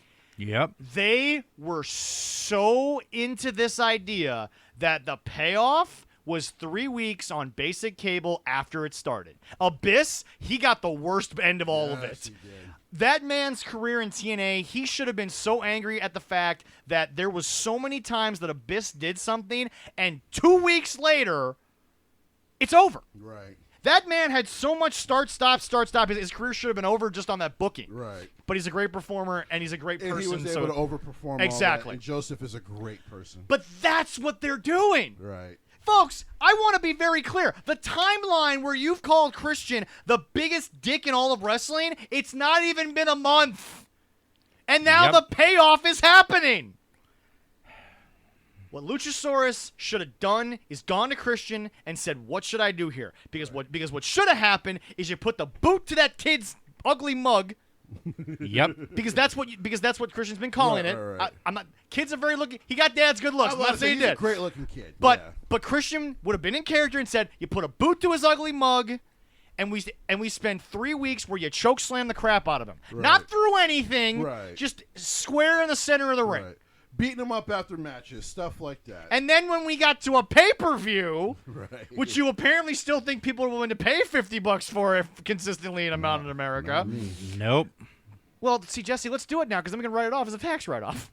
I mean, now we technically could, but yeah. no, why would I do that when other people will pay the $50 and be like, come watch it with me? Like, well, Hey, sure. Yeah, All Jesse, right. Jesse, I've never met the man. I'm sure he's great because he's your family, but your cousin's dumb enough to do it. You see, he does it for the entertainment. That's he can fair. afford it. That's fair. He doesn't like AEW. He just does it because he thinks it's bad. Exactly. I hate to tell you guys that, but that's why he does it. Beautiful man right there. He's got a beautiful soul. Yeah. But anyway, no. There you go. No. What do? The first time he comes back, he's got a chair, and he has no facial expressions because he still hasn't figured that part out. Which is weird. And We're 4 Luchasaurus, years in now. I know. And Luchasaurus doesn't even gesture to him. He doesn't even look back at Christian. He steps aside and stares at the fucking camera. Well, And not even the camera. He stared at the camera guy. Right. I I'm not joking. This happened. Yeah, this was bad, man. This was The camera was at a 45-degree angle. He stared at the dude holding the cable. Because, by the way, for those of you that know, these cameras do require very long cables, so there's always a dude tailing them. Unless they get wireless ones. Those are expensive. Yeah. Let me explain something. Because Allison was in this world. She has a degree in this. Most big-budget movies in Hollywood still use the cameras from the 90s. They just found a way in editing to fix the quality. Those cameras, wireless, are expensive fucking cameras. A movie's budget would go... Well, it's usually a mixture of both, but yeah. Yeah. It's a mixture of both. Yeah, it's a mixture of both, but the reason why they still have those there is... Because a lot of bigger filmmakers for, like, bigger movies, like Avatar coming out. Yeah. James Cameron shot it on an IMAX camera worth about $3 million. So, like, yeah. But Vince is not going to write a check for $3 million per camera. Not a chance. That's not happening. Not a chance. And you know what? Even Shad says, "Bro, I don't produce Jaguar games on cameras this good. Fox does that. Fox and CBS does that for me. That's because the networks do it. The networks bring the cameras for me. I don't have to pay for this. I don't think otherwise people would watch the Jaguars. So next, we'd be watching on someone's cell phone. Right. We would. That's how you'd know Somebody the would be videotaping the game. By the way, Jesse was very happy. happy. By the way, to Jaguar fans, I actually want your team to be better. We all do. But I will say this, Jesse, you had a proud moment on Friday. Why? Because Boston got literally murdered in public. It was beautiful. As a Yankees fan, you could not have been happier. I was so proud that we were called the Bombers. I mean, if it only could have the ball could have went through a few city buildings in Boston, it would have made it prettier. Oh God! So the next match was an FTW Championship match, which I don't know why Cole Carter got. Cole Carter is the guy who was recently released from NXT. Why is a lot of this is happening in AEW? By the way, why are they keep trying to make stars out of former NXT stars? Well, not to mention the fact, Jesse, they didn't cut him because they didn't believe in him. There was a wellness issue. Right. I'm sorry. I've said this from day one, and again, I still believe this partially with Sasha. If you sign a contract and you get cut for something that was a breach of that contract, that's kind of on you. That is on you. Principles are one thing, but bro, when you sign a WWE contract, there's a clause in there that involves the wellness program. It's in the contract. And by the way, they've relaxed on the weed one, so like. Right. So what did he do that was such a problem? So it had to be something kind of bad. Yeah. And by the way, folks, if somebody wants to say, well, maybe it was a prescription. Well, Ray's been fined. Roman Reigns has been fined. Roman Reigns was suspended for 30 days. Yeah. They get that cleared up in the end. Yeah. And by the way, it's a 3-strike rule, but Ray was an honest mistake, and so was Roman. Right. Those mistakes might even be off. off. You take your punishment, you go home, you come back, no big deal. And we move on. And by the way, Ray, okay, people don't realize something. Jesse, like you said, unless you know the families or you're willing to work the circuit, it's hard to make money in Mexico. Yeah. Not for Rey Mysterio. No, because he's a legend. Because Rey Mysterio would get paid by everybody. He could get paid millions going. Dominic could have a pretty good run down there just in the name. It sounds like, though, from what Ray has said, he wants Dominic to stay in WWE because he knows they'll take care of him. Well, yeah, exactly. But so this was a brief match, which it should have been. You are treating Ricky Starks so terribly for a title that you don't even recognize. It makes no sense. No, Jesse. You want to know who? Jesse, it's funny. I found a place that actually recognizes it as a legit title. It's called Wikipedia. Ricky Starks is the second official FTW champion of all time, according to Wikipedia. I just said that, and it's actually a fact. So, of course, he beats this Cole Carter kid. Who, by the way, folks, cares? Like, he was a main event lackey in NXT. And now he's just some dude they've thrown on Dark. How is this the grass is greener on the other side? I don't know. So, the aftermath is actually better than that. Yeah, surprisingly. So, Starks talks about how, hey, you know what, to some fan in the thing, you know what, I'll throw an open challenge out there. Yeah. And Danhausen answered. Now, this is really cool because, of course, Hook is also technically in Team Taz. Right. Is the tag team partner and friend of Danhausen. So this could be leading to Hook and Starks for the title. Right. Which would be a lot of fun. Yeah. Because Danhausen won't win. And that's okay. Right, yeah. Danhausen has taken losses, and it doesn't hurt the character, doesn't hurt him. Folks, there is one thing in wrestling, and I'm not joking, that Jesse wants, and he would watch every second of it more than once. It is a month of Danhausen and Toru Yano. please, just I mean, Japan, just let it be before Budokan, which no one would care that it's the opening match. Like, it'll be fun. It'll be a good time. I mean, we'll all laugh for 20 minutes. Yano selling a curse is the only thing I want on my wrestling calendar. Oh my! Oh, please, Gabe. Try to buy his way out of the curse. I'll give you 3 free DVD and briefcase of money. It would be so good. So this should be good. This is next week, right? Yeah. On Dynamite. This should be a lot of fun because Danhausen's a lot of fun. Yeah. And Ricky Starks understands the Danhausen character, so he'll sell it really well. The other thing that I think people also need to understand when it comes to joke wrestling. Okay, Gene's tried to Gene, I love you, but he's tried to discredit Cornette when he talks about joke wrestling a little bit. I know he booked himself with that turtle thing, but here's the deal. Jim has actually brought that up on his show and said, I booked myself against someone that I never denied was a guy in a turtle suit. Right. So there's a little difference in there, Gene. Right. It's splitting hairs, but it's a little different. But Danhausen, again, he just believes in the character, and there's nothing wrong with it. Right. No, Danhausen's great. I love Danhausen, but again, Danhausen doesn't ever claim to be serious. Right. It's the joke wrestlers that Tony signed early on who try to come off as serious people that just don't make sense to the eye. Because half those guys were like, hey, maybe I could be AEW World Champion. We're all like, Bryan Danielson's on his way in. That ain't fucking happening. Like I said, the moment I got Orange Cassidy, I said, okay, I get it, and he can work so well. He can be a superstar for you. And then they tried to push him. And then they re-put him back. We actually keep doing that. You know what? We've done this in the past, but we're going to go back to Orange Cassidy once we get through Fyter Fest here, because I think a lot of people need to finally start coming to the realization of what he is.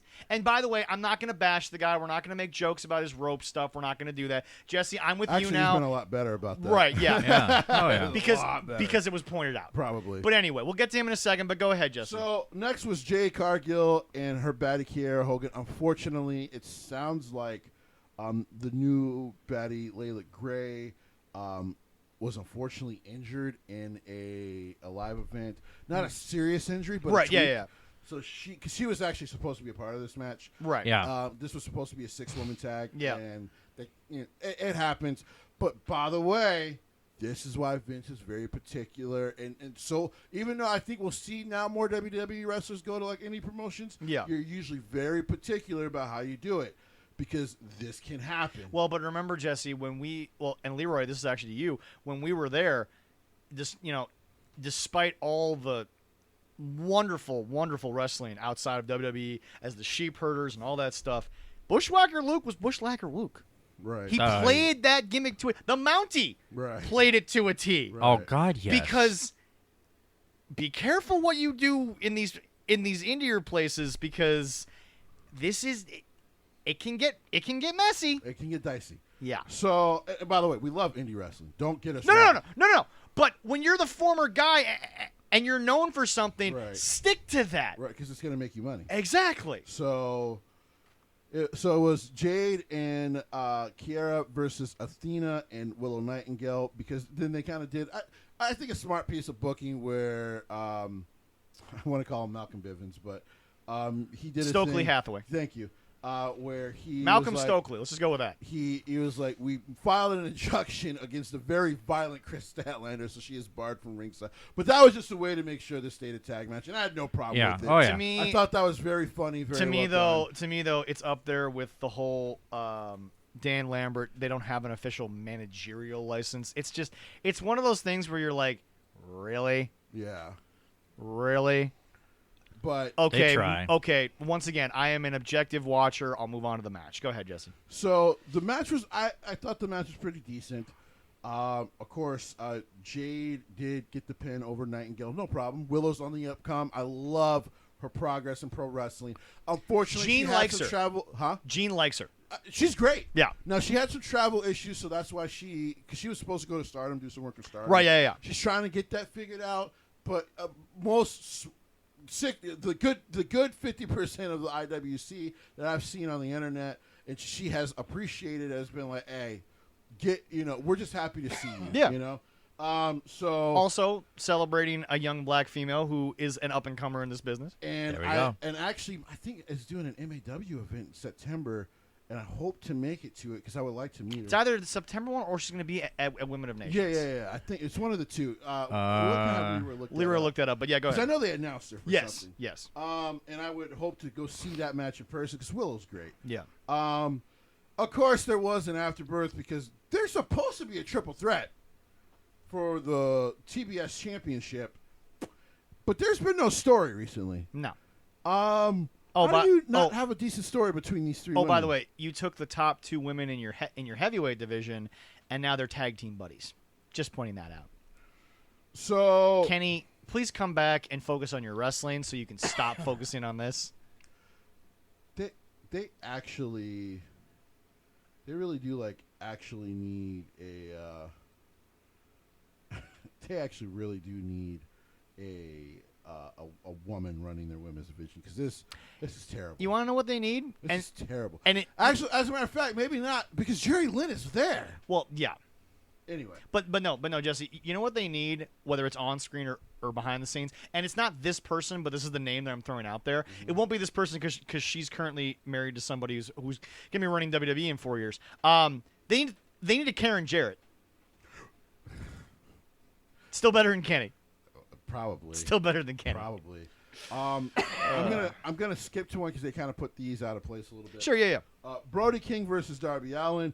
Now listen, That opened the show, by the way. if you're a super mark like me, You loved this. you know their history, you know Mm-hmm. their actual real life best friends, but you also know their history from the characters from PWG and a couple other spots. This is out another west. one of those moments where they started something, and I'll give them credit for starting it, but it was a look on the ramp. Right. Okay. It was You supposed are to be. It was Tony supposed to be Khan- Darby kind of giving him respect, Right. And Brody being like, "I don't need you." Tony Khan, you're basically funding the indies. You can't call other companies and get the video footage and make a package You for had 5 the minutes. guy who used to run PWG right there. I'm sure he can get the footage. He's well. Okay. So what's his status? Is he still a part owner? So that's the thing I need to look into because I would think he's still a partial partner with. Because them. you've met him and said he was the nicest guy in the world. He is wonderful. Yeah. He tried paying you. Right. No, him and that team out there are wonderful. Now that Joey. By the way, Joey Ryan's gonna have a one-man show. I cannot believe that. Ladies and gentlemen, the City of Angels must be the place of City of Dreams because It's not even just it's America, baby. oh, babe, As Don King used to say, only in America. only baby. in America, folks. So yeah, Brody King. I'm not gonna lie. I would actually go to it. I wouldn't pay for it, but That's the thing. I don't want to pay for it, but I I'll would go just to see how he's gonna twist this because it's gotta be bullshit. Oh my god. But anyway, So, back to this. I thought this was a great match. Now, Darby clearly wants to die by 30 Yeah, because he's still taking his same bumps on free TV. yeah. I just don't get it. And he by the way, doesn't need to. and by the way, if we end up meeting him at a future show, I'll be as professional and nice to the guy as possible. Well, I'm gonna ask him, why do you want to die? But that's the thing is that what is it about you and this idea that you don't care if you're done by 30? I don't get, because again, Jesse, his words, we're not going to be putting anything in his mouth. Right. He said it. He said it. I don't get it because he's so talented. He can have. And the gimmick is eerie, but it's not unbelievable to Right. old school wrestling fans. Right. And he's a guy that can work. He's a guy that can like he has everything other than maybe muscle mass in his legs. But that's okay. But that's fine. Now, Adam Cole has no muscle mass either. I mean, Ray started. He was super small. Well, but literally looked like a child in WCW at times. well, like, luckily though, this is the beauty of Vince. I don't know if Vince told him to do this, but the idea of putting the baggy pants really helped Ray's career. when it came to WWE, Yeah, it helped. super a lot. big help. So, great match. Yeah. Post match was pretty good. However, I will say this, ref, don't get out of the ring. If you don't want to count because they were outside for way too long. They were outside for way. If you don't want to count, fine. Right. You've been told that over the headset, whatever. But don't get out of the ring, bro. Stay in the ring and yell at them. Because once again, AEW needs a head of referees to be like, don't be seen, don't get involved. We're going to disagree here. Only reason I say we're going to disagree here is Okay. I'm okay with it once in a while if you know sometimes maybe the wrestlers are out there a little too long. Well, but if they go over the barricade, that's one thing. Right. But Jesse, they stayed on this side of the barricade. Yeah. But like I said, in this case, I still don't disagree with him because you're almost in the way trying to make them remember, hey, you got to get back in the ring. Okay, you have to start counting. And by the way, thank God they got rid of that ramp. Thank Leroy. Yes. Leroy, let me take your fine man here for a second. Thank Jesus they got rid of that thing because The ramp it is just horrible. It's ugly. It was ugly. Also, by the way, in terms of other companies that use ramps and were never effective, in news that Jesse was the least surprised about that came out, Hulk Hogan accused of stealing money from Dixie Carter. Well, we all kind of saw that coming out at some point. Who cares? Leroy, is there any more news that need to let Hulk Hogan fans know that this guy's a piece of shit? Terry Bollea. Terry Bollea is a piece of shit. We're not Hulk Hogan. He's okay. I know you old school fans love the character. I get it. Hulk Hogan, fine. Terry Bollea. But Terry Bollea, You've made some bad choices, my brother. he is a terrible human being. Also, to be fair, if you want to bring any former WWE guy that was in TNA while Dixie Carter was there, they all took her money. So that's actually no. They took Spike's money because. Well, here was the thing. Those were checks that she wrote, though. That's different. Yeah. Clearly, which Vince must have knew about, Terry Bollea will just steal from you. Straight up. So great match. The afterbirth was actually pretty cool because the actual visual of Sting and Malachi in the same ring together. I will say this though. Where the hell is the girl that we waited so long to join the House of Black? She's not a part of this at all. Well, neither has Buddy Murphy been on television. He's been hurt. I've heard. So someone has said that he did have a tweak injury. Yeah. Because he was on Strong a lot, but not on AEW television. He also gets to go home to Rhea Ripley. Is anybody mad at him for that? You want to spend a little more time at home. Let's just say his dating life has gone pretty well. He's done all right. He went from Alexa to Rhea Ripley. That's not bad at all. I'll say this though: from 5 Feet of Fury to something totally different, though, folks. He wins. Yes, he does. He got to have great WrestleMania moments. He's still winning in life. He's a great ring performer. He's doing all right. He's doing great. He's doing all right. Jesse, which one do you think she was going to be at? A September show. I thought September. Is it Women of Nations? Is it Women of Nations? Because I can see her. That's November. Yeah. So I'm guessing it's Women of Nations. Yeah, it's Women. Okay, but so, anyway, okay, yeah. But that was the opening match. Also, and then of course they had Miro come out. Yep. Now it was interesting because Miro didn't get in the ring. Yeah. But he did stare at both of them. Yes. So this is kind of through a very, very rhinestone-y pair of sunglasses. Here's the problem with AEW's top division. Yeah. Malachi Black looks like a guy who should probably actually be a contender and maybe future champion. Yeah. And I know that's not his thing. No. Even in PWG, he never really wanted to be that guy. You've said if anyone in this world was given literally all the tools and is also the most humble motherfucker on the planet, it's Tommy End. It's because he's a guy who looks like he's Seth Rollins without the name. Right.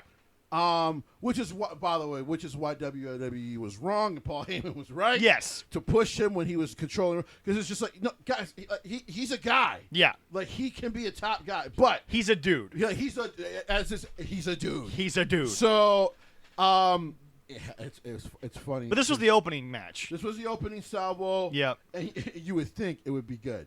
Then we had Wheeler Yuta and Jon Moxley versus the Best Friends. Here's the problem with this. As great as this match was,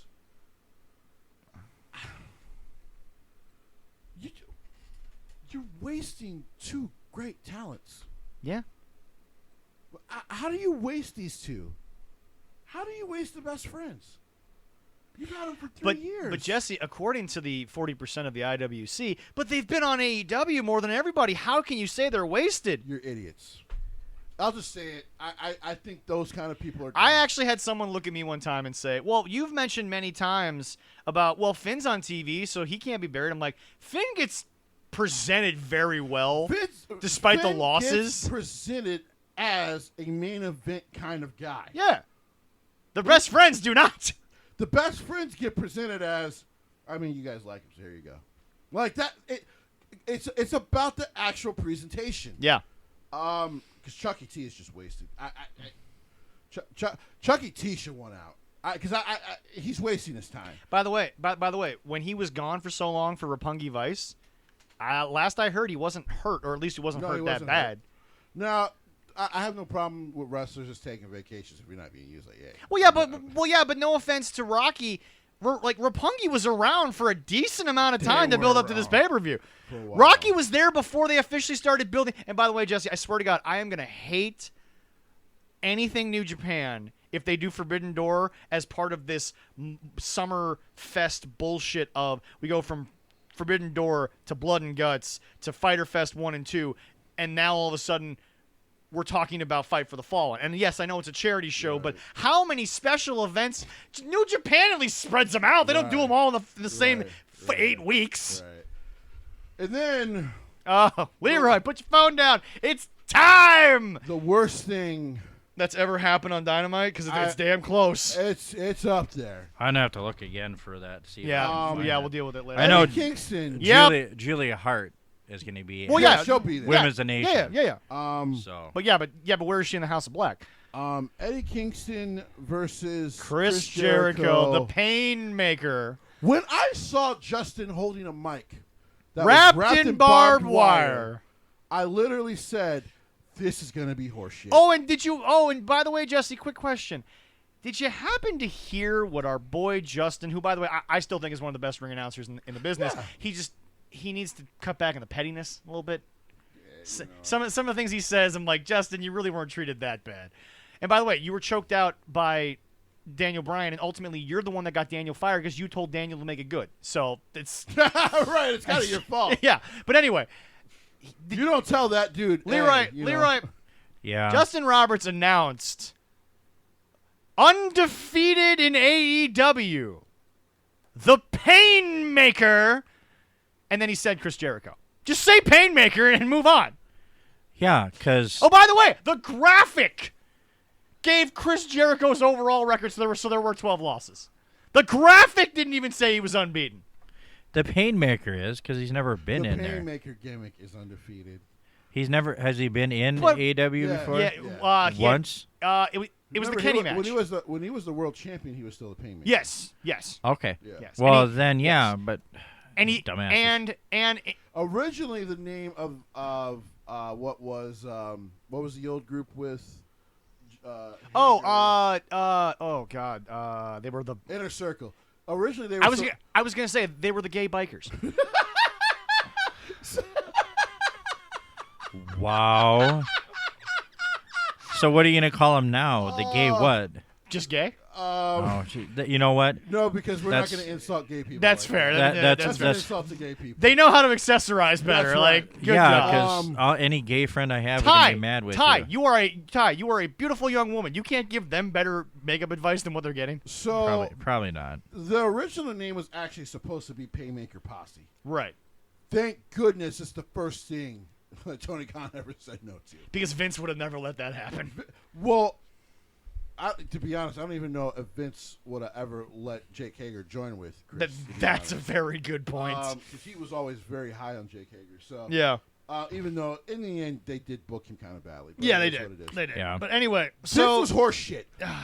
So no. We're doing this. We're doing this bullet by bullet. We're doing this by point. So aren't Eddie or was it Jericho? I can't remember which one of these guys on Twitter recently said, "I don't like when fans talk about botches." Well. That was Jericho. Why did you go out there and just do a botch fest of a match then? Before we get to the match, Jesse, we're not even done. That was Jericho. Leroy. Oh, fuck. Leroy. Yeah. So Jericho comes out. Even Jim Ross didn't give a fuck because he fucking didn't even remember the goddamn name that Jericho was using. There we go, Chris Jericho. Paint maker? Jim Ross didn't give a fuck. Anyway, he don't care. Eddie comes out and just doesn't look puffy. doesn't look angry. He comes out like a kid on Christmas. And I'm like, Eddie, can you save that for when you have your moment when Chris is down and you're holding something with Barb? Like, Eddie, this is the reason that you should have accepted the role, because they would have given you something and they would have taught you how to do facials better. Eddie, I love you, but this is bad sports entertainment is what this is. Yeah, come out and be happy when you're beating the hell out of them. But anyway, damn it. they're still singing Jericho's song, by the way. He's the heel, but they're still singing the song. Jesse now has proof that the 40% of the IWC that likes Jericho and AEW like butt rock. So Jesse can mark that down. Yeah, they Not do. even good butt rock, just butt rock. They like butt rock. They would eat a dirty ass. Let's just be honest. Well, they can't get much else, so you know. I mean, it's the only way they're going to get their corn.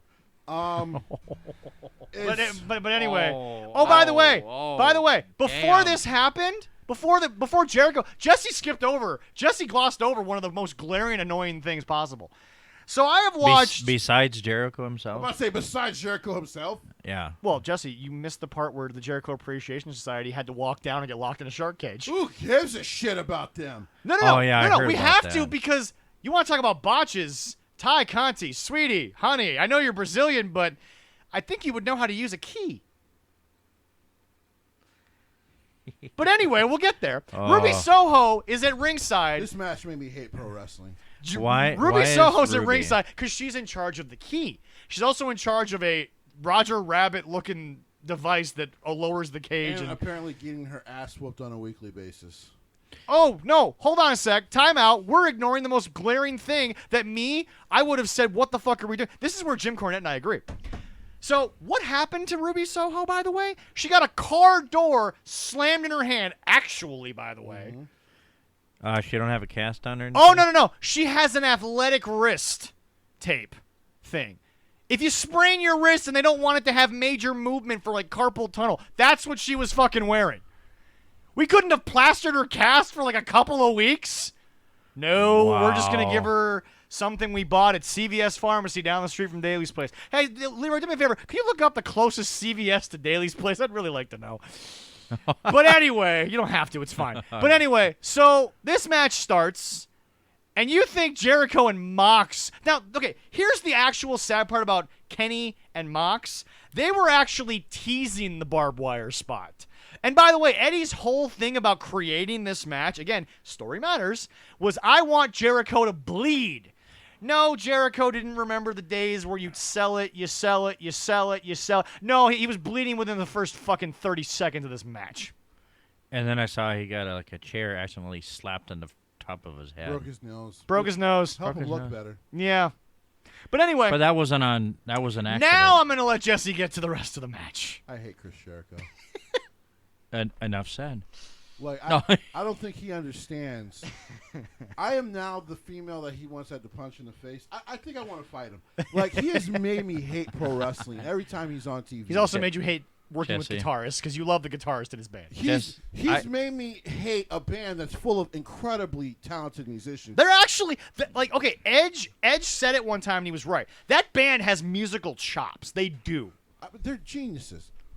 But he sucks. I'm at a point. I think Jesse could kick his ass. I'm at a point with No. It's not that Jesse can kick his ass. It's that Jesse will not stop coming for Jericho until Jesse's dead. That's right. Here's the thing. Or Jericho's dead? No, either way. He might be as long as I'm going. Okay. I am tired of this man talking about what's good for pro wrestling. Chris, clearly your best thoughts and creations of pro wrestling are behind you. Oh, yeah. Oh, yeah. Oh, yeah. Every time I see him do something now, it is bullshit. This match was bullshit. I hated this match. And then how do you sell after the match? The fact that you pinned, you beat, because you had to cheat to do it, which is fine. It's a no DQ match. No. Pause. Unpause. All right. Let me explain something. Remember when I said something about somebody coming back from injury, but, you know, it wasn't an injury they took that would keep them out long? Yeah. Sammy Guevara got tossed off a 20-foot cage, and he was gone for 3 weeks. Yep. When was Blood and Guts? It might have been 2. Yep. Somebody check this. I want the official number. When was Blood and Guts? Because let me explain something. They tried to sell this shit. That was 3 weeks ago. Okay, 3 weeks. They tried to sell this shit, and Excalibur, stop trying to help. They tried to sell. He's just trying to be a good company But guy. stop. You were better in PWG. But anyway, he tried to sell the fact that Sammy Guevara wants redemption. Okay. When they walked down for the Jericho Appreciation Society, Jesse, this is why I'm a little disappointed you didn't bring it up. Because they never mentioned why Sammy wasn't there. No. That was never brought up. Nobody sat there and said, there seems to be somebody missing from the Jericho Appreciation Society. Somebody that was in, I don't know, a War Games match with them. You see, because if they bring it up, then the whole match falls apart. The whole thought and story of the match falls apart. It falls apart when Jericho pitches it. I mean, if it falls apart, well, that's true. It falls apart as soon as Eddie started promoting it. Yeah, but anyway. Oh, by the way, we can't just say barbed wire death match. We can't just say barbed wire match. No, we have to say barbed wire everywhere match, folks. This is why you should go watch Onita's version because he's so much better at it than these fuckers are. This sucked. By the way, Leroy, I know you're over in the corner there going to the fridge, but let me explain. So Ruby Soho gets 45.7. Oh yeah, Anna Jay turned heel too. Oh yeah, I forgot about Anna Jay. And I watched this match an hour ago. So anyway. Yeah, I heard about that. So anyway, Ruby Soho gets maybe 45 seconds of screen time before all of a sudden Ty Conti runs down, not in wrestling gear, but in the most awkward Miami-style gear I've ever seen him. Like, Ty, what were you promoting? Like, that wasn't even good athletic wear. Like it was an eyesore to see her in that. It wasn't athletic wear. She was promoting ass. Whatever. Fine. But anyway, so she runs down. It showed off her ass pretty good. She runs There you down. go. She attacks Ruby.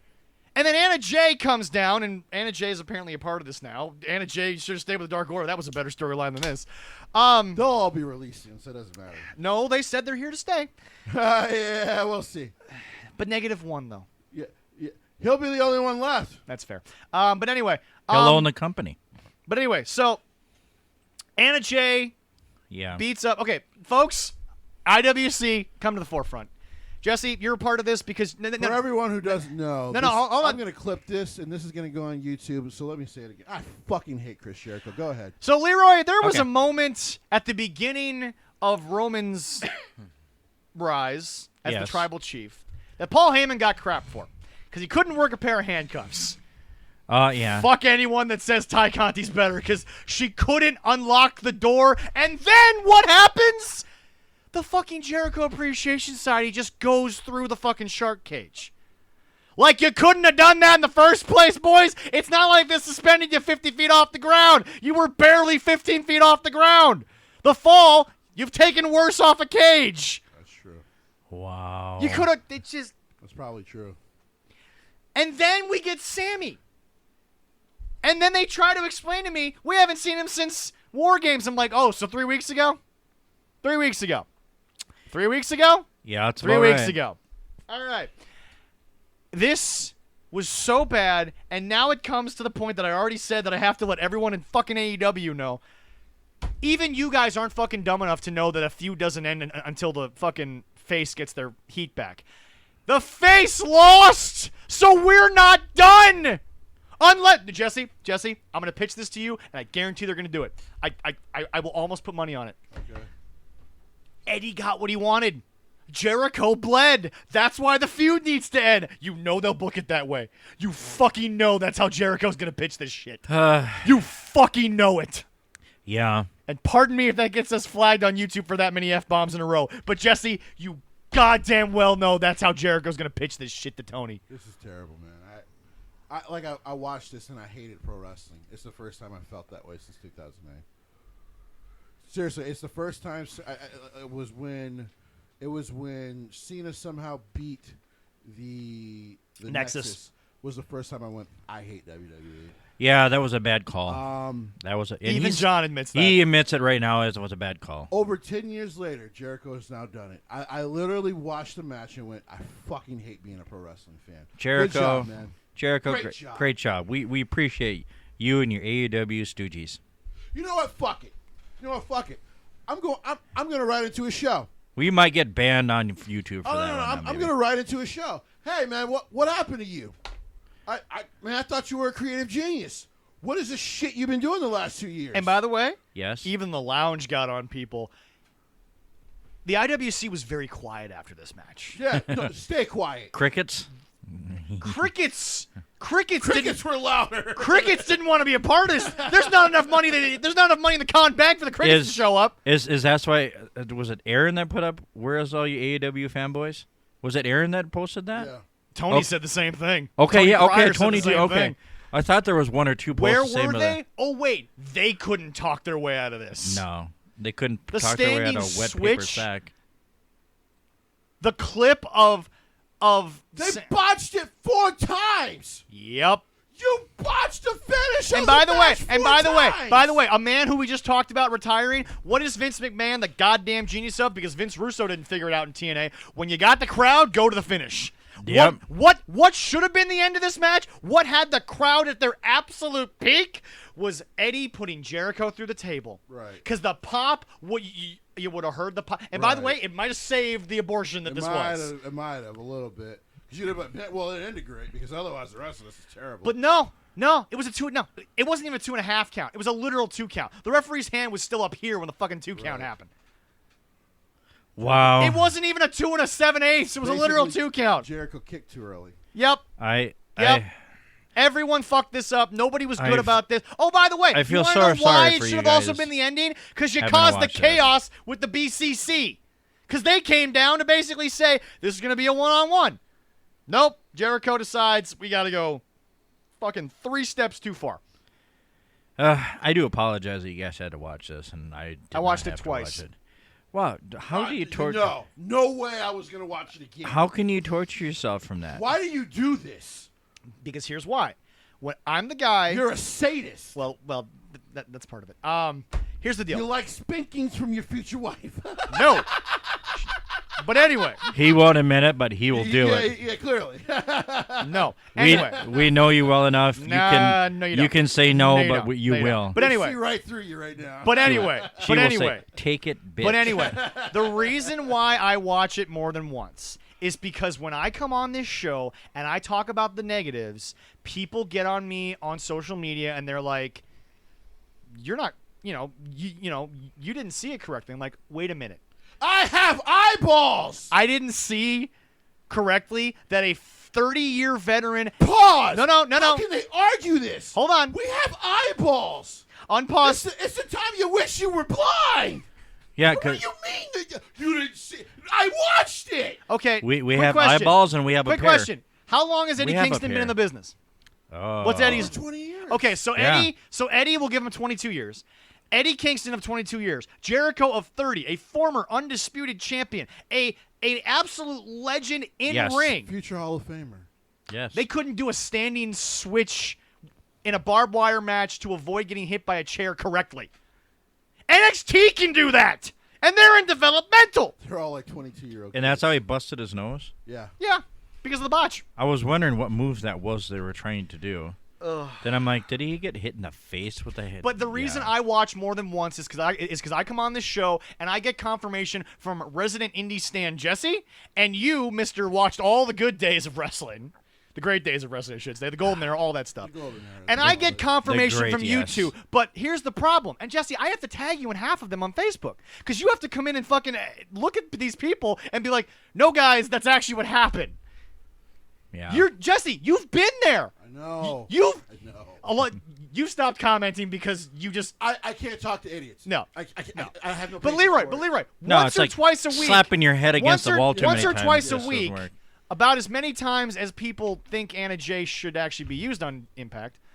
And yes, folks, AEW. no. I'm serious. And no.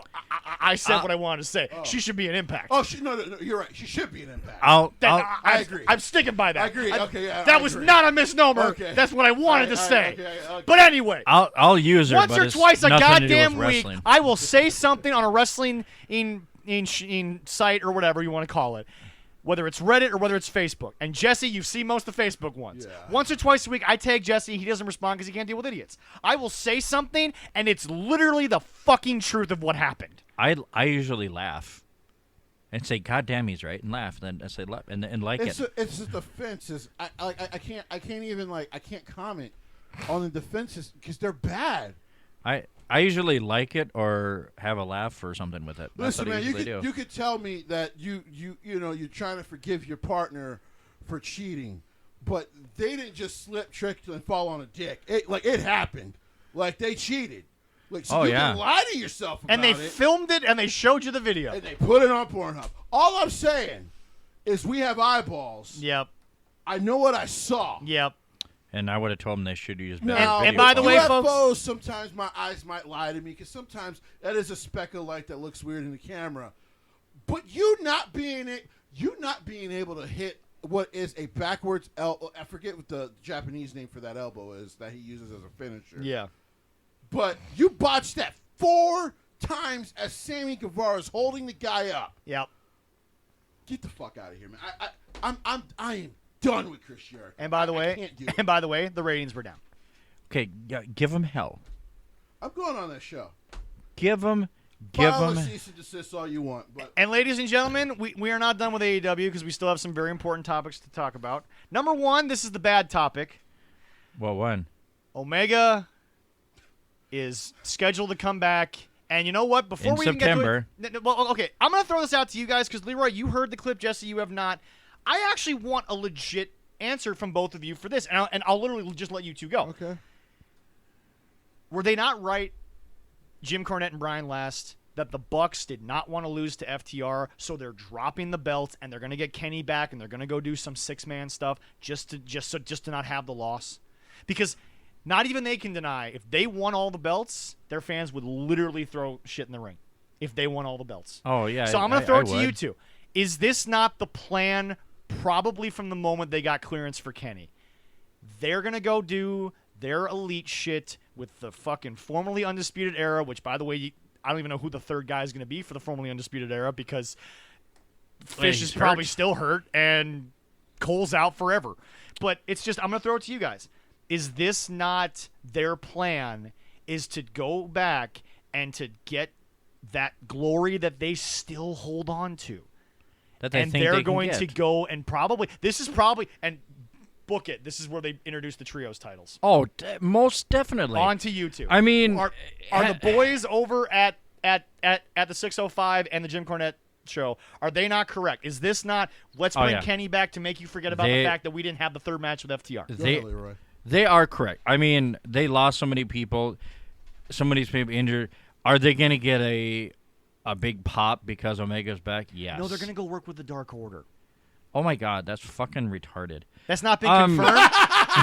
I know some people don't like the word, but it's really the only word I could think of. The actual definition is to hinder, yeah, and that's hindering the progress of any match on the card. No, maybe he should use a different word, guys. Okay, but it's the only word I would have thought of too. Okay. I'll say I apologize for saying that word because I might have.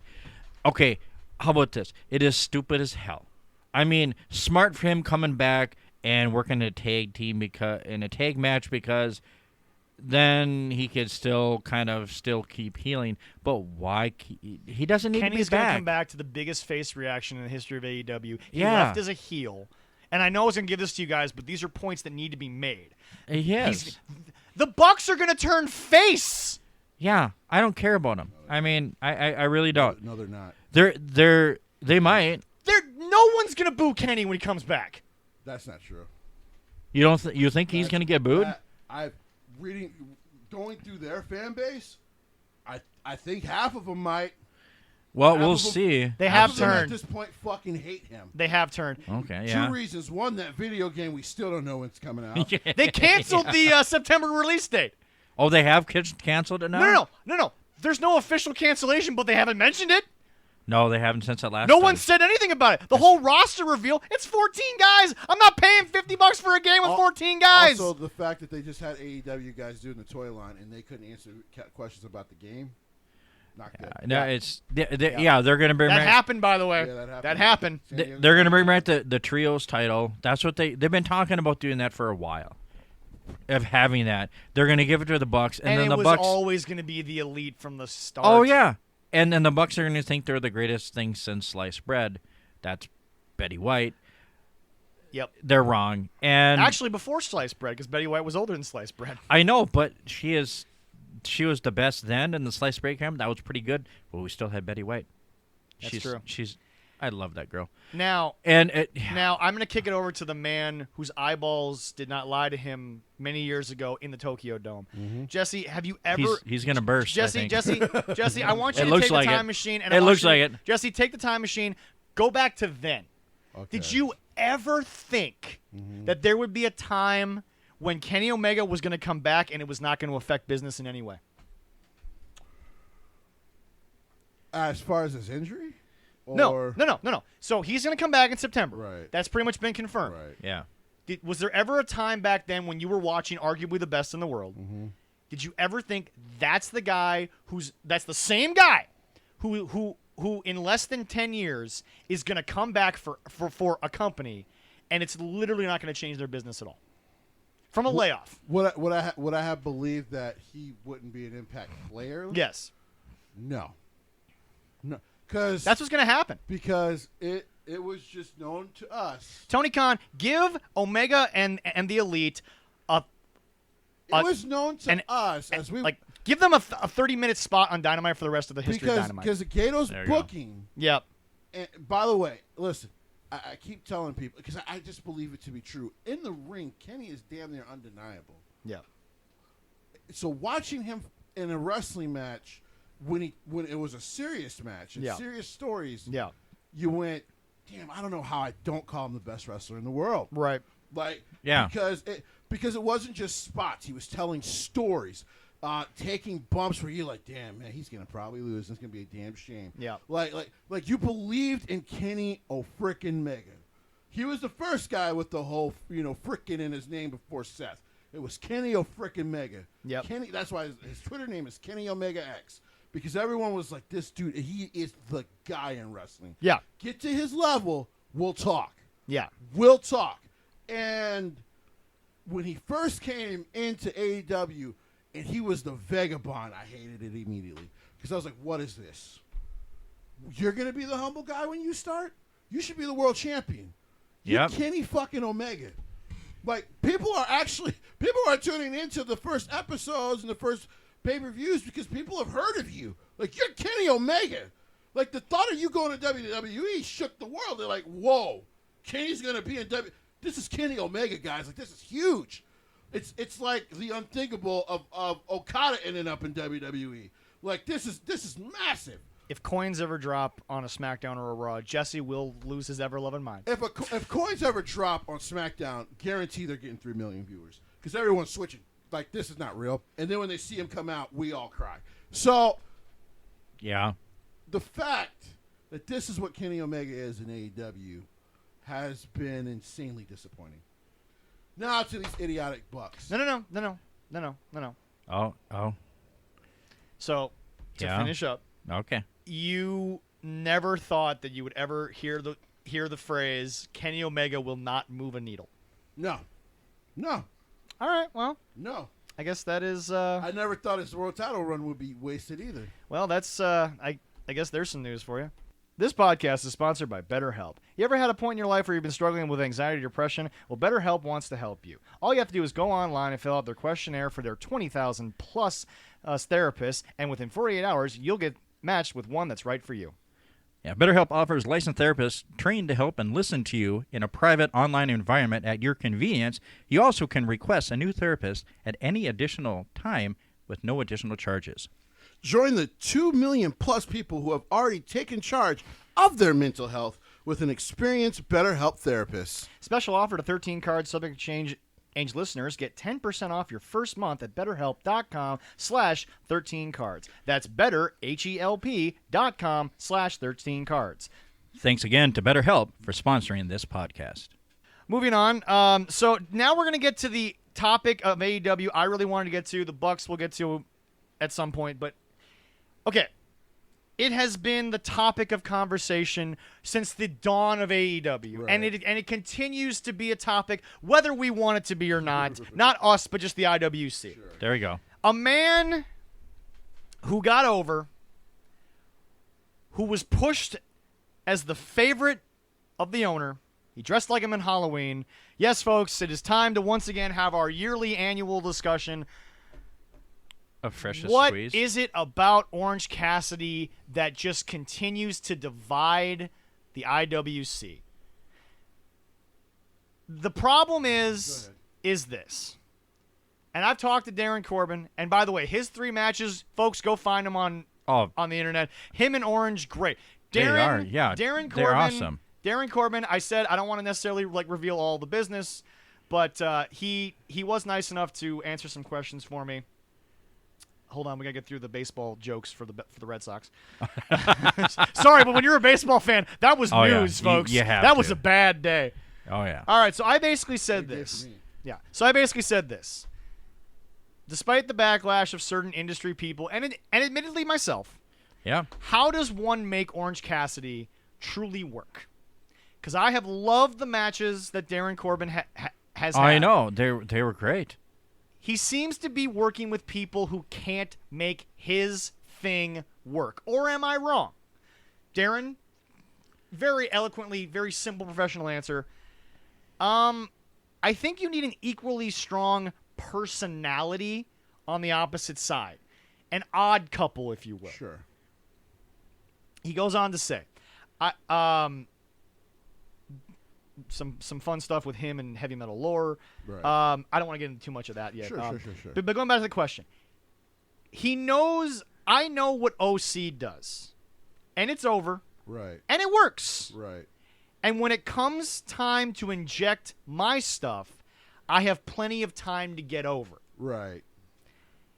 It really is like a back and forth. His stuff, my stuff, go crazy at the end. Right. Because that's really what OC is. Right. That's that's been his thing. Right. And that's pretty much where we stopped on that. Now it's a bunch of Red Sox jokes. We'll move on. Whooped that ass. But this is my Can thing. have a tea party of them Red Sox tears.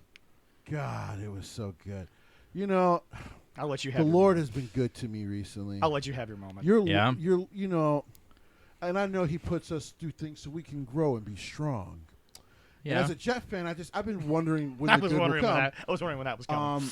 But with the Yankees recently, it feels like he's come to us and been like, "Here's some happiness, guys. You know, you've suffered. You know, For as a a coup- country, you've suffered. For a couple years, the Yankees Yeah. have been doing And- that good. but- But And I'm going to give back to you, Jesse, and Yankee and Jet fans. I'm gonna give back to you. He not only gave you a good Yankees season, but he gave you the best Jets quarterback story since Broadway Joe. Actually, since Mark Sanchez decided to eat a hot dog during a 30-point ass whooping of the Raiders, but yes, because that was a great story. he needed his wiener. Dude, he had to have protein after giving that ass whooping. So here's the thing. Getting that ass. First of all, thank you, Darren. Really, as fans and fans of the show, just say thank you, Darren, anytime, because as these two have eloquently pointed out, probably if not for Darren, these two don't even start this podcast. Probably not. Yeah. Leroy's stubborn, but let me tell you something. A little painful, but hey, Darren, it's all Darren right. made it easy. But yes. Yeah, he did. So, Jesse, what I've come to realize, and I will not use this as a time to rip on the guy. We all know his shtick. My two issues are this. Number one, and I'll piggyback off Darren. Sure. There is a type of wrestler he needs to work with. Well, funny enough, though, one thing I'll give Chris Jericho credit for is that feud worked. Right. It's just Tony had no idea what to do with him after it went on. Once again, I always gave Chris Jericho credit for that feud because I think he saw OC the same way Vince would have saw OC. Yeah. Which is, you can have him in main event matches. He's not going to win. No. But he's a guy that the kids will get behind. People will love as a babyface. And he is over with a good Right. portion of your audience. Right. I'm not And going it to will say the guy hasn't found his niche in wrestling. And maybe he Well, it's gets, true. and Yeah, maybe I he agree gets, with that. Either a Mick Foley type of run or a Rey Mysterio thing. Well, at first, you do give him the big one, but it's not a long reign. No. But it's one of those things that gives the fans like, oh, man, it's awesome to see him get the big one. Right. But then, of course, loses it maybe a month later. And I know people sometimes hate that kind of booking, but you're still behind the person. Yeah. And that's the Yeah. whole point of it. Yeah. But now to number two, and it's the part that you just can't get away from. oh yeah. it is an act. Yeah. Well, yeah. It is something that can't be overexposed, and because of a weekly television show, it's something that needs to evolve. I'm sorry it does. I've said it needs to grow. It does need to grow. But if he wants to stay with his shtick, I'm also okay with it. Right. But then you can't feature him the way that everyone says. Well, because I've read Reddit, I've read message boards, I've read people talk on Facebook. This guy should be in the main event of Dynamite every week, and I'm like, ain't nobody tuning in to wait 2 hours for that. They're not. Right. It's just how it works. Right.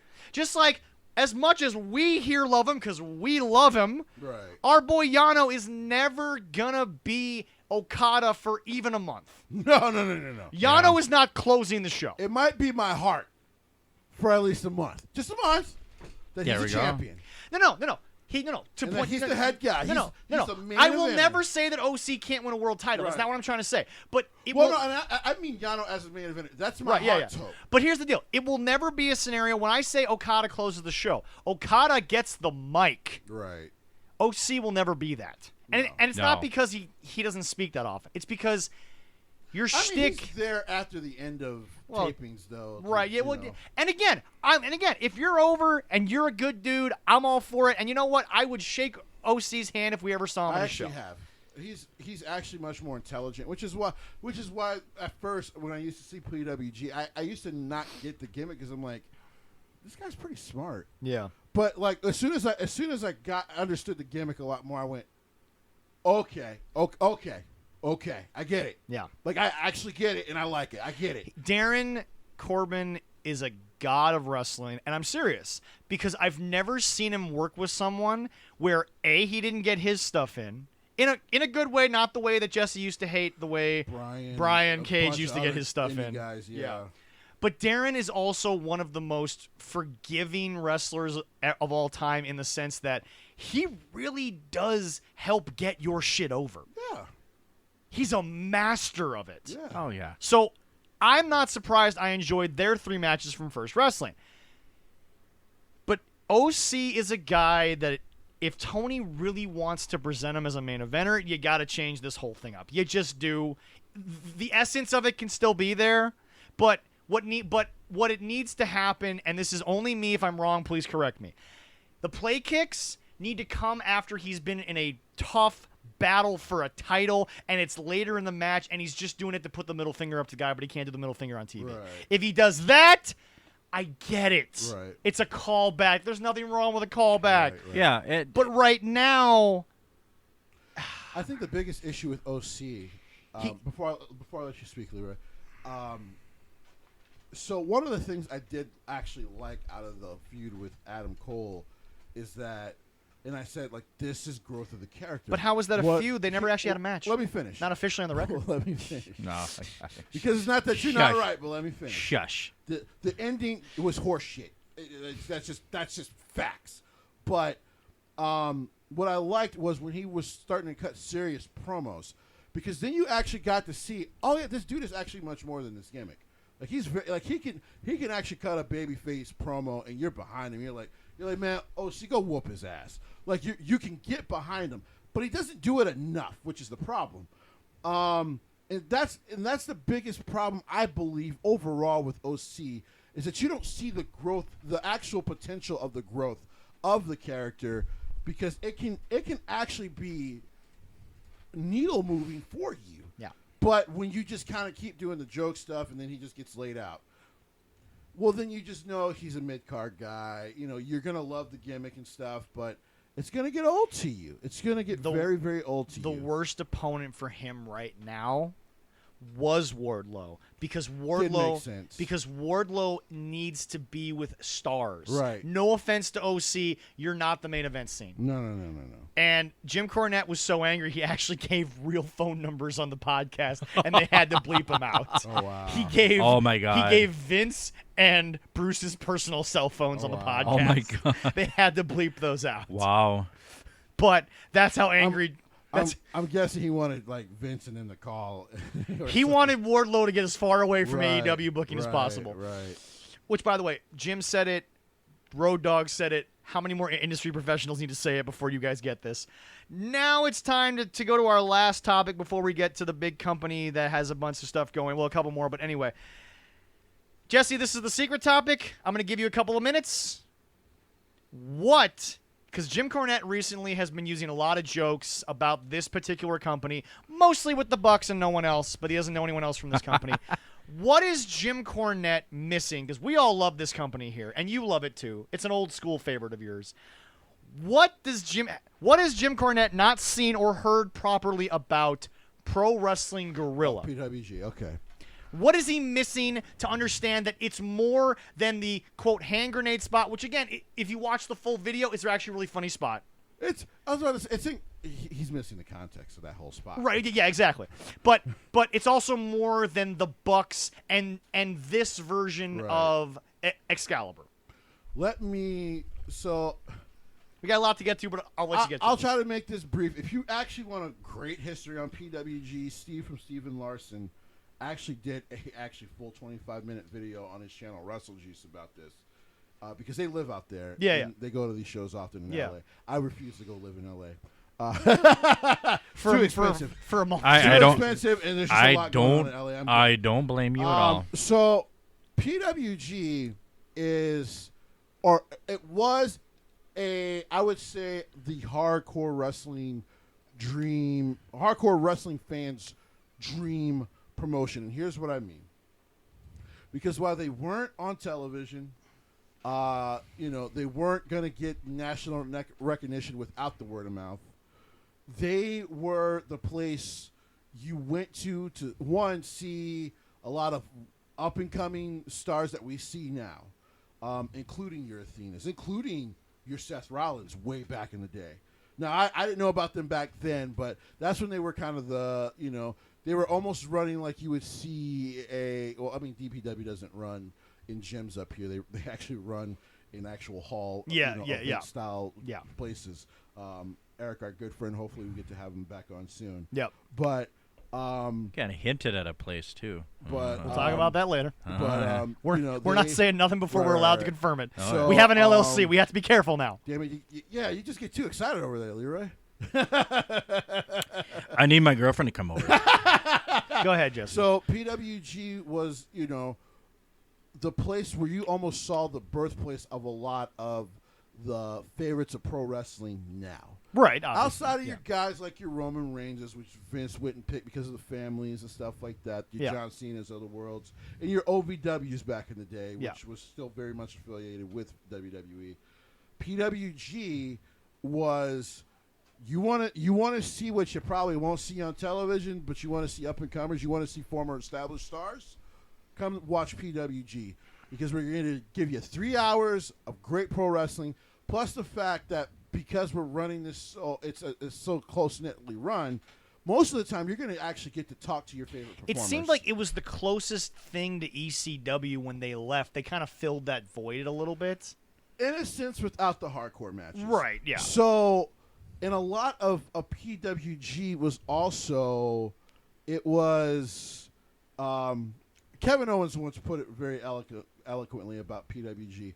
It was the place to be because there was nothing but love in that building. So and this is before the Bucks showed up and really because okay, this is what I think Jim is missing, and I'm going to ask you the question, throw the question at you. They are not PWG. No. That's what I'm trying to get people to understand. So, even before then, PWG was just the place, like, if you would travel to, say, like I said, I've traveled to Houston before to see one of the first reality of wrestling shows way back in the day. Even when he was still in WWE and he was still running the shows Booker T. Because remember, I'm a black man and I wanted to support Booker T. Well, but remember, Vince let Sean run that little promotion school. So it's not a big deal to him. No. Because then he can also pick from those students. Exactly. And I was told, dude, I know you don't like LA because I also used to be in the EDM music scene. It's like, I know you don't like LA, but there's this awesome company that runs shows. Well, you're also a New Yorker. You're raised that you're the best part of America. It's not even that. It's just LA was expensive and too hippie-ish for me back then. That's fair. That's still true. is. Even though I loved music and movies, I'm like, it's too hippie-ish for me. And I was told, yo, my old buddy Garrett, listen, man, we're going to get you tickets. We'll fly you out, because I was still working up here. But, Yeah. We're going to fly you out. Come see a PWG show with us. I'm like, cool, dude, I'll take off the weekend. I'll be there. Yeah. We're staying with them the whole weekend. They did. That was because I went to, I think that was Battle of Los Angeles. Man, that was 2012. And Well, they just had the 19th something edition like of theirs. So that might have been number. I can't remember. So the this numbers is in so my we're head. talking 7 or 8. Right. Yeah. And so he was like, dude, it's 2 days of just awesome indie wrestling. And he's like, I got tickets for both days. And one of the guys that was there that I really wanted to see, you got the chance to get a photo with and an interview with, was Jay Lethal. And I'm like, I got to go. Like, I have to go because I want to see Jay Lethal in the ring. And I have never, well, I won't say I've never, because MAW was the next place I felt this. It was the first time I had been to an indie wrestling show, and I went, this is what pro wrestling is about. Because it was all these different fans and their love of what kind of fan, Because back then I was super hardcore Japanese wrestling guy / British wrestling guy. If it ain't hardstyle, I don't give a shit. You never. I could never see it. I'm like, if dudes ain't really getting fucked up, I don't care. But then, I go and check this out, and some of these these. Actually, because that was the first time I seen Walter. Walter was at that. Okay, show. yeah. And I went, woo! I'm like, I thought watching this on YouTube replays that people were taping was brutal.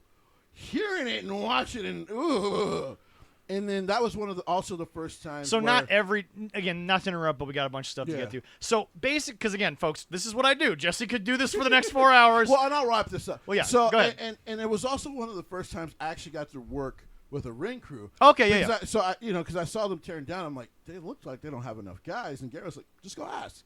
And I'm like, hey, is there any way I can help? Because it looks like, and they were like, come help, we'll show you. Yeah. And I was like, this is awesome. So it was like I said, it was one of the first times I went, this is what wrestling should be about. It's a community. Yeah. It's a love for this business. Oh, yeah. So basically, they're not a comedy wrestling company. No. And, yeah, you got comedy wrestling in the storytelling. Yeah. But that was not that whole group's whole game. It was about telling great stories. Mm-hmm. You as fans, you pay your $60 to go see these 2 4-hour shows. And I would say this $60 for 2 PWG shows, that's a deal. That's a damn good deal. Really, what the worst cost back then used to be trying to see Pro Wrestling Guerrilla if you didn't live in California was traveling. Right, yeah. Probably still is. Probably still is. So that's what Pro Wrestling Guerrilla is about. It's and it's gotten only bigger and better. Now, you never really bought into their shtick. No. What type of name then did PWG get when they started to drift? And they're one of the few companies that kind of rejected it so much that the Bucks left themselves. Right. Because the fan base, most of that fan base eventually. So what happened was, because it wasn't that those fans didn't love the Bucks, right? And like I said, just hearing them talk, sometimes, just hearing them talk in that line, And clearly, I think it was just clearly fan banter back and forth. I think they were also heels, But there was also kind of an arrogance when fans were walking away that I was like, I don't like these guys. It's something's rubbing me the wrong way about these two. And what I've heard about Nick, I could be wrong. Nick is probably the better of the two brothers from what I've heard when people have met them.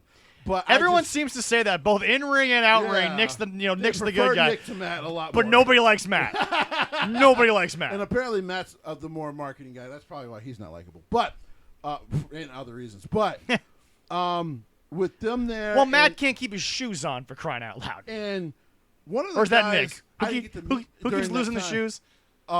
Is that Nick? Yeah, that was Nick. Okay, so that's Nick. Another, and I didn't get the chance to meet him, but another guy I heard great things about was Adam Cole. Yeah. And in the ring, he was excellent. I mean, he was Adam. That was the first time I went, oh yeah, he is our generation, Shawn Michaels. And then he got to NXT, and we started seeing that, and of course now we've seen what he's become in AEW. Well, that's because the Bucks have the executive power. I'm not even saying why. I'm just Yep. saying we have seen what we've seen from him. All right. So yeah, that's what PWG is, and I think unfortunately sometimes Cornette, and I've said it before about him, if you could just leave Kentucky once in a while to go check out these things, you might get a different perspective. He'll never leave, but he might watch. Right. He'll never leave Kentucky. Yeah, you know, plane tickets to go from here Duluth to out L.A. You're looking at like a couple $100. Yeah, exactly. For, you know, Yeah. so I mean, you $500 to go round trip. That ain't too bad. Back then it was only probably $250. Yeah, exactly. Well, Which is still bad. All with right, a so- lovely rising of fuel costs, it ain't too bad right now. All right, so we'll run through this here. Do we have any G1 results? Okay, go ahead, Jesse. So I have night 2, night 3, and night 4. It's been bangers since the start of night so, 1. I've caught matches here and there from every block. I'm just gonna kind of go through the blocks, not the Before we go on, pre-matches. though, there is one correction I have to make on Jesse about a press statement you made about this year's thing. You were talking about the champions in Block B. You made the statement they normally put the champion in Block A or Block B. That's the only blocks they've had up until this year. So That's true. Slight correction there. That's true. There for people that might be Well, listening. Block C also used to be. I called it the Joker's Field because they weren't actually in the tournament, but they were a part of the tournament. Right? It was Yeah. weird. So Taichi beat Tomohiro Ishii by pinfall on night 2. Toru Yano outsmarted Jonah and won by countout. As I tell people, so I believe this one they did put the highlight up last night, the full match highlight. Okay. On their YouTube, so go check it. Toru never changed. Zack Sabre Jr. beat Kenta by submission, which was a shocker. Really? Not that he beat him, Yeah. but that he made Kenta tap out. Right, because this seemed like the time that New Japan was finally going to make Kenta seem Right. unbeatable. But like I said, they've been very high on Zack the last couple of years. So. Well, Zach's finally getting to a point where, like, even Gato has to sit there and be like, if not now, then when? he's been here a while. Right. If not now, then when? And then Juice, And he's been totally professional the whole time. Yes, he has. And then Juice got an insanely shocking win on night 2 over former champion Shingo Takagi. Really? Yes. Juice beat Takagi. Juice beat Takagi. That was one Who of the was, by the way, whooping his ass, which they don't usually do for baby faces. Yeah. But he was kind of whooping Juice's ass most of this match. That was one of the matches that I saw someone post on one of our many sources. Yeah. And I didn't get to it. Yeah, watch it. It's Okay. really good. Okay. Not a lot of House of Torture interference in this one, which is great. And Juice actually plays a really good dickhead, so he's doing. Well, a good yeah, job as a of heel. course. Night 3 and a shocking upset to me in Block D. Okay. Yujiro Takahashi beat David Finlay by pinfall. This was a match I was really shocked happened in the first block of matches. Right. I would have thought the way they've been on David, because a lot of people don't know this, and I'm sure Jesse will confirm this. When guys go work for other places or they're on excursion, like David was in Impact, and then Switchblade went after him. Yeah. It's not that they feel disrespected by it because he's obviously out there working. Right. It's that they don't really pay that much attention, and for them to sort of send the never open weight title to there and make that a thing. Now everyone's like, well, that's marketing, that's promotion. I get that, but they're not known for that kind of stuff, especially for where they were holding the never open weight at that moment. Right. So that was a unique thing to me that they gave Dave that kind of promotion, even though he was over here, because they like to not talk about guys when they're on excursion, so that they can keep the aura when they get back. So I was really shocked that Dave took that pin. Tama Tonga unshockingly beat Chase Owens. I think people were only shocked by it because House of Torture did try to get involved here. Okay, but come on, guys, he's the original OG of Bullet Club. Learn some lessons. Bad Luck Fale actually beat Lance Archer by countout. So they were brawling, and somehow, some way, he actually outsmarted Lance Archer. But I'm happy to see Lance back in New Japan. It's where he belongs. Can't be any worse than where he was. God, they were doing nothing with him. And then the awesome headliner of the night, Hiroki Goto beat Tetsuya Naito in a classic 22 minutes by pinfall. What's the average they give the main event? Tetsuya actually screwed himself. Really? Okay. So, if I believe how the ending went. Their main events usually go 20, 25 minutes, right? Okay. He accidentally hits the ref as he's trying to get ready to hit the swinging reverse DDT. Yeah. and couldn't get the pinfall on Goto of his own volition. It was a really good ending. And then night 4, Zack Sabre Jr. beats Aaron Hanare by submission. Like I said, Zack Sabre Jr. has actually got a chance to go to the finals. Shingo Takagi gets a win back over Yoshihashi. What was a great match. They're friends, so there was a handshake at the end. Toru Yano was, of course, beaten by his leader and teammate, Kazuchika Okada, by submission. People watched this match. It was only 10 minutes, but it was really fun to see Okada just get annoyed by his teammate. Because he was basically trying to trick Okada again. And Okada's like, we're not doing this. Put him to sleep. But again, Yano never changed. And then Jay White beat Toru Homorishi in a great match by pinfall. And then they actually do have results from night 5 and night 6. Okay. I haven't watched night 6 yet. We can wait. So we'll we'll do those. Where are we next at? week. Okay, so after night 4, where are the 4 standings? So let me go to this. Oh, wow. So let me see. I always love asking Jesse the standings because unless he's really caught up on the G1, he tends to not know the full standings. I do know the couple of unbeatens would be Jay White, of course. And like I said, he might end up running through the tournament. Usually the champion barely takes a loss. Yeah. And usually if they take a loss, it's a guy that they're going to face before Wrestle Kingdom. So, Yeah. So Jay White, I believe Tama is undefeated. Okay. And Zach's undefeated. Okay. I don't think D Block has any. Actually, Will Ospreay's undefeated too. You know what? I do know he won his last match. I just haven't seen it yet. Okay. Yeah. So. All right, so we'll get to the. You know what? You know what I gotta say real quick too. Happy birthday, Tori Wilson. 47 and looks that good. That beautiful. Oh boy. She's the same age. Her born the same year, and she looks that good. What the fuck happened? Well, never mind. I can tell you what happened. Never mind. She's a fitness guru. Beautiful all right. young lady. Jesse will have days 5 and 6 next week after he's had a chance to watch Right. them. Couple of quick housekeeping stuff. Brock walked out, folks. Brock knows when his paycheck clears. I was never really worried because, if anything, also, for those of you that are blaming some of the reporters, Brock's the last guy to leak jack shit. Brock don't give a shit. They were going to convince him to come back. It's all that mattered. Honest to God, I mean, after hearing that news, Yeah. I don't blame him. He's very close with Vince. I'm sure he got frustrated. He's upset and frustrated, and he left. The only thing that I guarantee bothered Brock was he didn't get a heads up. That's probably the only thing that bothered him. That's probably it. Because apparently Vince actually notified proper heads 10 days ago. Yeah. Now, Brock's a professional. Now, also to the IWC, shut the fuck up about the whole WWE put the tag team title in the trash to get back at Sasha and Naomi. It was a callback to one of the biggest moments in the history of wrestling with Medusa. Now, I'm not talking about the NXT Women's Tag Team thing. Well, Yeah. I'm just trying to get some of the big moments off before we get to the last 2 things we have here. But I mean, first of all, I still don't understand the heel turn. When no one understands it. Also, Aziz has reportedly appeared as her bodyguard at live events. So he's back in NXT. Well, good. Which is where he should have been. This is where he should. And then the But folks, what?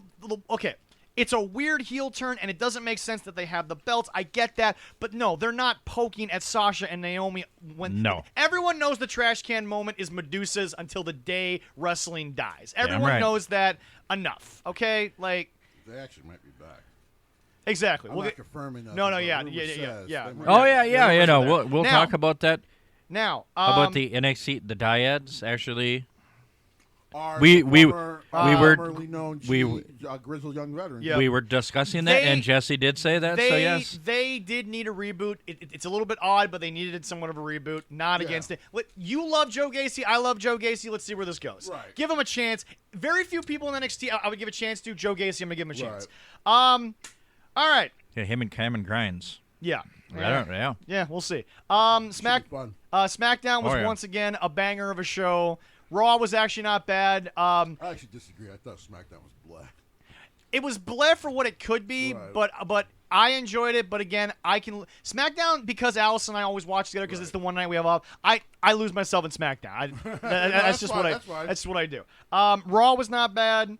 As we get into this now, holy crap, Ring of Honor, we love you. The zombie promotion that will not die. Leroy, do you have Death Before Dishonor? Oh, The perfect. results? Oh, yes, I do. Perfect. And you know what? We have no choice but to start out with it because it started out with it. All the Claudio Castagnoli. It took years. They had 3 premier whatever matches. But too, let me tell you so. something. Claudio, We can gloss over them Folks, anyway. So I said this when it happened. Of course I'm happy for him.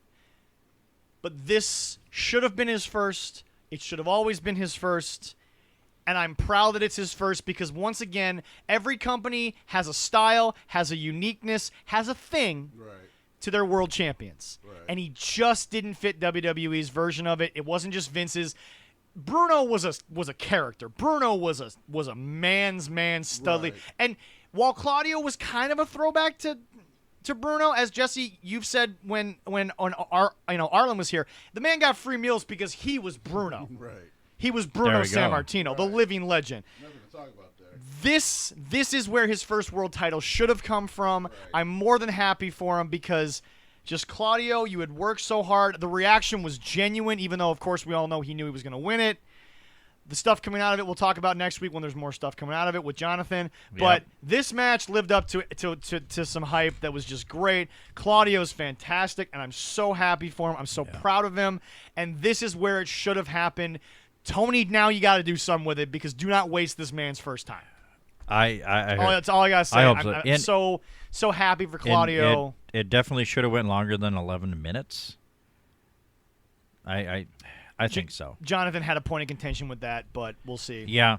All right. The main event kind of pushed a lot of things back because it was so hyped. There we go. But yeah, next up was... All right, we had I was happy for this too. 6-man tag match for the 6-man tag. Dalton Castle and the boys If there's one thing I'm defeated happy, the Righteous. If there's one thing I'm happy about with ROH coming back, even if Tony's in charge, I get Dalton Castle and the boys. They've always been so much fun. They're always so great. Jesse, your thoughts on that? And as I said, the boys, Brandon Tate and Brent Tate, if people are unsure who they are. Yep. Dalton was always an underrated worker in ROH. Zach, I'm going to tell you, shut the fuck up for a second. Go ahead. Awesome. This is awesome. Like, I have loved Dalton Castle since I first saw him in 2011. You turned me on to him. He is great. Yeah. Once again, open in the LGBTQ wrestler. Yep. He and just an amazing guy, amazing pro wrestler. Love the gimmick. It's a Liberace gimmick, and it's wonderful. Yes. Oh, yeah. It's so good. So good. Oh. The name of his finisher is Bangarang. That's all you need to know. Like, I love Dalton Castle. What is it? What is it again? The name of the finisher is Bangarang. Oh, that's Yes, awesome. I love it. I like the name of that. That's And I know awesome. there was a little bit of turnoff to him when he first started because of his sexuality. Yeah. We were kind of getting out of fans who needed to get over that kind of Yeah. deal back then. But Yeah. he got over with families. Yeah. Like, it's so good to see him With the boys. with the boys, who are basically supposed to be his gay bitch boys. Yeah. So, like, I love it. It's we great stuff. we all man. know the gimmick. All right, that's fine. I love Dalton. Congratulations. You're so deserving of this, man. It's awesome. There we go. It was a good match too. It was a great match. Yeah, it was a good match. And by the way, the Righteous are very good in their own right. Oh. Never discredit Oh, them. by the way, Tully Blanchard's gone from AEW as well. So Yeah, I just saw the breaking news on that. Jeez. that wasn't breaking news. They had no idea what to do with him once FTR and him split up. Yeah. That was gonna happen no matter Maybe what. he can go save his daughter. Slap her up That's a couple That's times. his next trick in pro wrestling. Save his Woo daughter. wee! She returned to the ring. Guess what? Nobody knew and no one cared. Good luck, Tully, on that. She's All right. a great pro wrestler, but she's a horrible person. Yeah. All right, next match, it was for the Pure Rules match for the ROH Pure Championship. When they brought this title back, not to interrupt you, I was worried because a lot of guys that made that division great are not there. Right. Yeah. But they found a new crop, and I'm excited. All right. And it was Wheeler Yuta with William Regal defeating Daniel Garcia by pinfall. Regal not trying to be over his skis. He knows what his role is. I love what he's doing in BCC because everyone's just getting the moral support, and he's great on commentary. Yeah. Like, William Regal knows what he needs to be in wrestling. He's not trying to get in the ring like Tully. Right. He's not trying to be a J.J. Dillon who got a little too involved in his one appearance. right. He did, and I can't believe I'm saying that about J.J. He's not trying to be Arn with that weirdo shit he was doing. Like, William knows what his role is, and he sticks to it, and he's good at it. No. Glock Anderson? Yeah, I was about to say Yes. Glock Anderson. It was too much. Great match. Yep. These two are the future of pro wrestling. I almost want to make a bet they both won't be in AEW, though, in 2 years. Really? Yeah. Especially not Wheeler Yuta. I would say, especially not Daniel I Garcia. think Wheeler Yuta is going to go to New Japan for a long time. Huh? But I think Yeah. Daniel Garcia is going to go to WWE. Oh, they'd love him. Because I think if they look at him, they're going to see another Daniel Bryan now. He doesn't have the charisma that Bryan has, but I'm telling you. But they can manufacture that. Yeah. They're WWE. They'll manufacture They'll that. manufacture They can that. do it. Yeah. They can do it. Great match, man. And by the way, the ending for Daniel not shaking the hand, the middle finger, it was great. Oh, It was, still fits with the character. He's a heel. which once again, Tony, what are you doing with Daniel Garcia? Because look at what he did for Terminus. Look at what he's done in ROH, and you just use him as a bitch. Come on, man. Jericho, so. There you go. Ugh. All right. But remember, he's talented, so Jericho wants him as close to him as possible, so he doesn't get They talented. do put him in main event matches with their main event guys because Yeah. he can go, Yeah, but that's not pushing him when you No. do that. So go ahead. loved it though. All right. And then we had a nice, simple singles match. We had Rush defeating Dragon Lee by pinfall. This is the beauty of ROH, and this is why ROH captured the hardcore Pause fan base. before you finish anything. You need to watch Dragon Lee, Leroy. Okay. Oh. I will look that. I will Google that and look I it don't know up. when this show will get clipped. It could be clipped right now on YouTube. Yeah. AEW production. Yeah. Just do a general search Oh, yeah. for Dragon Lee and then check you the stuff and out. the kids sit down and watch some Dragon Lee matches. Oh, he's fun. You will fall in love. High flying craziness. High flying, Controlled high flying. very Oh, controlled. well, that's good. I don't. This is not an insult when I say this because Jesse will know what I'm talking about. It's Ray Phoenix light. Oh, really? It's Oh, Rey okay, Fenix, okay. But with the likable, like Rey Mysterio character. Because Ray Phoenix is a much more hard-hitting version of Yeah. Luchador. Ray was a more pretty version of And Luchador. Dragon Lee is an amalgamation of both guys. And man, it's any family pro wrestling fans out there, find Dragon Lee stuff. Yeah. Because as soon as they can get a regular TV, he needs to feature Dragon Lee. But now this that he right has here, him. Yeah. this right here is why the original ROH was so important to wrestling man. because they know how to present different styles Yes. in the same show. This match was great, Yeah, and that's Rush, good. love to see him back. Now, to Rush, to me, he gets a rule. I call it the Rush rule. You want to know why? Because Rush is just great. Rush is, There you go. Rush is Mexican Matt Riddle. I've never seen him have a bad match. All right, Ever. yeah. Ever. If Can we- someone could point it to me, I would like to watch it. Can we get Matt Riddle's name back? That's all we're asking. It'll be Maybe. back. Actually, it's already back. Is it? So if you go to the WWE preview for Raw, it says the Street Profits and Matt Riddle versus. Does it? Yeah.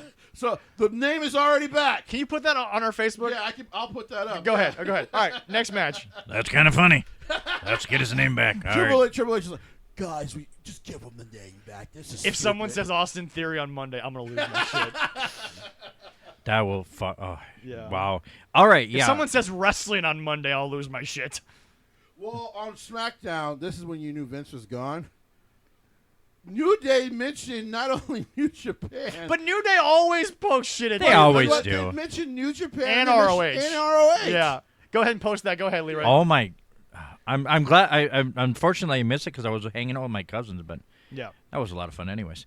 All right. Next was the ROH Women's Championship with Mercedes Martinez I'm gonna- defeating Senior D. I'm gonna pause everybody submission. because this is my shit because I've been a Mercedes guy for a long time. Yes, you have. This match, you arguably saw two of the best technical women's wrestlers in the world. Arguably, I don't know if there's even a Joshi great. Like Io Shirai does what Io Shirai does great. Oh, yeah. And also, Jesse, Io Shirai seemed to discredit what you were talking about last week about her leaving. If you go back and check her Twitter, in response to all the rumors, she put up a throw up symbol. Yeah, I see. An I saw emoji that. throwing up. Well, yeah, I hate to do this to you, sweetie. No. I'm not saying it's wrong, but all I'm saying is that, yeah. No, I'm just going to say this. Yeah. From what we know Right. about your contract, it's up in the middle of August. Right, yeah. If I don't see you on Raw or SmackDown, Right. and then at the end of the year I see you in Stardom, Yeah. clearly you left. Well, and that's fair. But back to this. And I love Io. Yeah. I Oh, love. she's awesome. Go find Black Lotuses. It's all their video. It's Kana, Asuka, Io, Mia Yamashita. I might be wrong about that name. Oh no, it was Kairi Sane, and then what's her face in AEW? Yeah. And, oh my God. Well, they were in WrestleMan. Well, they were in Lucha Underground. And they were in Lucha Underground. Yeah. Yeah. But anyway, I love Io, but yeah, until I while see Jesse, it, we'll see. While Jesse posts that, is it posted yet? I'm trying to find the Okay, yeah. WWE site is weird. This is why I don't go on it. But anyway, so yeah. How do you buy WWE tickets? I hate this site. Oh, Allison uses Ticketmaster. Anyway. Oh, they fixed it. Oh, so I'm gonna go find the Facebook post. Okay. So it said the Bloodline clash. Originally said the Bloodline clash with Matt Riddle and the Street Profits. Okay. But anyway. Okay. So no. All folks, right. folks. Serena Deeb. I don't think she's capable of having a bad match. I'm 100%. No. That's my thing. Mercedes Martinez can have a bad match when you put her in there with somebody who doesn't know what the fuck they're doing. Right. But you put her in the match like Mercedes Martinez deserved a hell of a lot more in WWE, but she was never a WWE person. When she got released, she was one of the few I was actually happy for because she was going to go get to do what she's good at, Right. and that's just beat people up. Right. Mercedes Martinez is like on my wish list of wrestlers that I could meet because she is a god. I want to see her in a match. I love Mercedes Martinez, and I said from day one she was never going to get what she wanted out of WWE. No, unfortunately, but I'm no. okay that she got paid for a little while. Right. But let me tell you something. These Pay two, off debts with that kind of money. these two, they could do this 7 more times, and you will not see the same match. Right. That's how good they are. It was great. There we go. Right. Just, All right, next one up. I love this match. It was so good. Next one on the card, we only got one more after this one, is for the ROH World Television Championship. And that is Samoa Joe defeating Jay Lethal This is by the Joe submission. you want to watch. Jay Lethal paid a price for what he did. Yes. But where is Truth? Give me Truth Martini, please. I'm going to get that out of the way. Truth, what are you doing right now? It can't be anything better than this. I don't know, but great match until Jay got a little too mouthy. Yeah. And this is the Joe that when we used to watch at TNA, we went, does anyone really want a part of this dude? He's the American really, Minoru no. Suzuki. Like, he is just scary sometimes. He is the American Minoru Suzuki. Because you just start to think, I think he might choke this person to death today. Just because he can. Now, again, if you want him long term, he doesn't need to be doing some of the stupid high spots. Right. Just be Minoru. Right. You could maybe get another 5 years, but that back is coming. Right. Oh, That yeah. back is coming, and I don't care who you see as a specialist. That TNA spot, which should have never happened, Right. that back is coming up. Right. But Oh, yeah. anyway, and now it's time for The last match of the night, 2 out of 3 fall match for the ROH World Tag Team Champion. I have no words. FTR did beat them boys, the I Briscoes, have 2 to 1. Jesse, we didn't know how you topped the first one. I don't know if they topped it, but they damn sure are in the same wheelhouse. The beauty of pro wrestling right now, like I tell people, which is why when you get offended by someone not liking something on one of the companies, it gets really stupid. Especially when your argument turns really, really stupid and nonsensical. Childish, basically. And I can't deal with Yeah. I can't deal with a grown up acting like a child. Yeah. Is because there's so much great wrestling out there. Mm-hmm. Why don't you just appreciate when we can all agree that something is great? This will be talked about even after we're dead. This was one of the greatest tag matches I've ever seen. Right. There's just now. What's going to be funny is we got about, and we're going to talk about that lineup soon. But We got about 6 days before another potential classic happens. But listen. How do you top the first one? Let me tell you something. You got 4 people in 6 days that might have a chance. But I can tell you right now, the 4 best teams on the planet, and fuck you, Rancho Cucamonga, you ain't in this list. Nope. The 4 best teams are, and I quote, FTR, the Briscoes, Usos, and Street Profits. And I don't give a damn if Street Profits have not accomplished X, Y, Z. They are a top 4 team on this planet. Oh, and Jesse, no offense to anyone that wrestles in Japan, anywhere else, but when you talk performance, you talk athletic ability, and you talk the ability to entertain, because that matters in no matter what version of wrestling. Right. These are the 4 best teams. Yeah. And let me tell you something. We go from that banger to what's going to happen in 6 days. But this, like Jesse said, if there was an Elstein rule, this was what it's for. Just go watch it. I am just waiting for more of the boys' promos. They're gonna be watching this match. Tag team. They're gonna in classes. They're gonna show people who want to be in tag teams this match, because you need to see it if you want to know tag team wrestling. And I'm sorry, but one more time, I know we're off them. How do you watch this match and not go to a TV executive and be like, what fine do I have to pay to get that? Just get the Briscoes on TV. WWE, like, guys, we don't care what fine we They are do. so... Their merch will pay for the fine. They're so entertaining. And they'll still make a cut of it. They Call the Briscoes and be like, hey, so we're going to split your merch 50-50. Why? Because we got to pay the fine for putting you on television, but we'll still make it work. Go ahead, Leroy. If they're on WWE and they can do promos from their chicken farm, they just got to clean up, not swear. But they don't do it a lot. That's the part that bothers me. Their damn promos are brilliant. Oh my god! But here's the thing: they only really swear when it's the grudge time. Right. They're like no, seriously, they actually can PG talk. I agree. That's the part that no one seems to get. If you follow the Briscoes, well, WWE will be 2 for 14 against. What's they mean? Right? Yeah. It's like I'm scrolling their Facebook and all of a sudden I see the Briscoes and it's a video. I was like, I stop and I watch it. Sorry, Dallas Cowboys, I have but to. You ain't them boys, because that's them boys. Oh my god, them are them boys. Oh my, I love them boys. Them boys ain't mediocre. Yeah, that is true. Was brilliant. And by the way, yes. Why I know Jesse loved this match, because I couldn't tell, and Jesse and I sadly have been able to learn too much to know. Jesse, I guarantee you, could not tell you with 100% certainty he wouldn't put any money on this. He has no idea who was calling the match. No. I mean, and I, to be honest, which is a good thing. Right. We're happy about that. Oh yeah, if you asked me before the match, I'd be like, I don't know, because these 2 tag teams are just phenomenal. And you still don't know. And you saw the match. FTR's now. I think it was Dax who had a really petty comment recently. Dax, let it go. Yeah. You guys are doing great things. Mm-hmm. Like, I get that people have now memed the one stupid comment about them fighting like girls or something stupid like that. I don't know which podcast that was. I don't know. I don't think that would have been Jim, because he has a lot of respect for them. I also will buy that shirt. For sure. I'm gonna go get that shirt. But they are absolutely brilliant. What a way to end the night. And you know what? Let's just go ahead. Summer Slam is this Saturday. Yep. Yes, it is. I'm looking forward to it. Guys, just go to the page. So we're going to talk to our friend Cal from Friends of the Square Circle. Yep. Because me and Cal had kind of talked about maybe streaming a reaction to this. Okay. We'll see if we can get it done. We'll announce if we can get it done. Yeah. All right. So I got the card right here. I got it right here. Oh, go ahead, Leroy. There we go. I'm doing it. I'm like taking shit away from him. This, even though he's the president. I know. I'm going to punish you.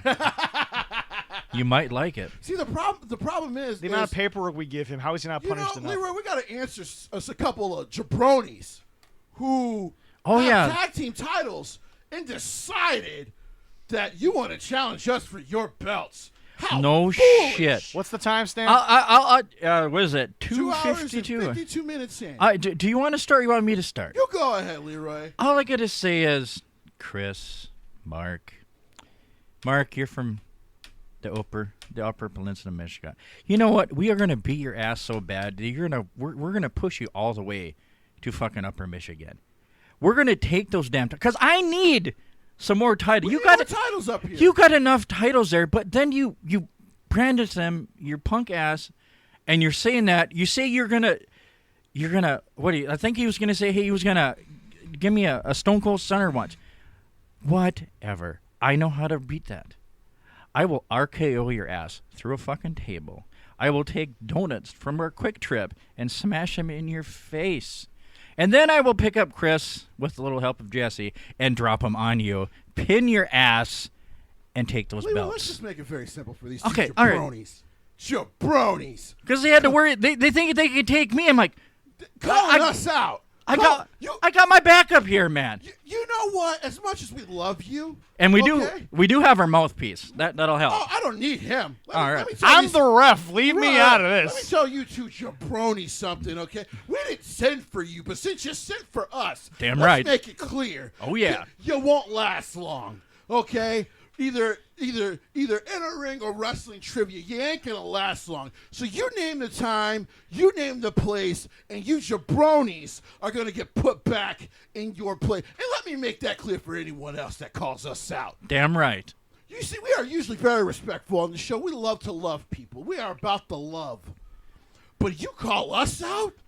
You call us out, and it will be the last thing you do before we embarrass you on the internet. Let me make that clear. So you name the time, you name the place, we will make it happen. In 13 cards, we'll hang up 2 more trophies. Damn right. That's what we're about. And all I gotta say is, like, we're gonna kick your ass, you dumb slap nuts. I mean, that's it. So you boys, you name the time, you We name are the place, and your asses belong to us. Make it clear. Stamp it 252 to 254. Okay. As a matter of fact, we're going to email it to you. We're going to email you your asses when we're done. Why not? Jabronis. Yeah. You thought I forgot about you because we didn't address you last week. Nah. I wanted Zach to come back because I need Zach to make sure this information gets to you. I'll make now sure. to the Summer Slam card. So SummerSlam. SummerSlam. All right. I gotta ruin my one time back in. Why you gotta ruin my intro back in? So SummerSlam. There we go. All right. And people wonder why I'm on the pit podcast because this would never or stop. They make it through a show once in a while without me, but you know. We did well. I didn't even mention well, it hey, last week because hey, of no, that. you know. But that's the problem. Once you do, you could do this for 2 more hours. I know. We did state that we were not going to talk about somebody in the G1 for 3 hours. That's right. And we did not. That's right. Yeah. We only made one reference to her. So SummerSlam. Yeah, here we go. First, we got a singles match with good old Logan Paul against The Miz. Great first match for It's Logan gonna be Paul to come in. exactly what Miz does better than anyone on the planet. He's going to make you hate him. He's going to put on an actually good, decent match. Oh, definitely. And he's going to get the crowd ready for whatever comes after him because that's his thing. Have removed AJ and Ciampa from this, which I thought would have been a good way to kind of protect Logan. But a tag team But match. it's Miz. Yeah. If it was Logan versus Ciampa, I'd be a little more worried because Ciampa is used to working with high quality people. Right. Miz, I'm not saying Miz works with scrubs, no. but Miz knows how to get. He can work a safe match. Exactly. Yeah. So I get it. I'm okay with it. But again, you guys are gonna sit there and you're gonna trash this because of the names involved. You're gonna bitch. You're gonna cry. You're gonna moan. And when it's over, you're all gonna sit there and be like, I was actually entertained. And I'm like, and that's all Mike has ever made a dollar off of There we is go. making sure you were entertained. And I think it'll be a great match. I mean, people know who Logan Paul is, and they know who The Miz is. He's it's a gonna get people pile there. of crap. Well, yes. But he's not as bad as that loser brother of his. Well, it's gonna. I don't know how he's gonna get. Like, this is gonna be the best work of Miz's career if he can get him cheered in Nashville. Because I don't know how it's gonna happen. it'll Also, be. Jake, I think you finally overstepped your boundaries here, buddy. I've got nothing to say about him.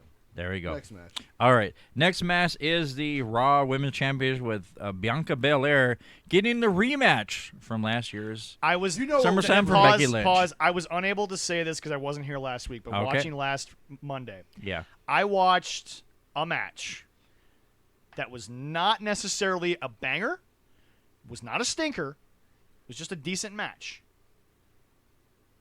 That crowd lost their ever-loving mind. She is John Cena of this era. Right now. Well, yeah. But that can be dangerous. And I get that, but for right now, they popped for her on a night where they were really not that into the show 2 weeks ago. Sure. That girl is the most over person in all of professional wrestling. Kenny, if you stood in a ring with her, Outside of Cody Rhodes. Yeah. At this point, Cody might stand in the ring and be like, "Nope, not doing it."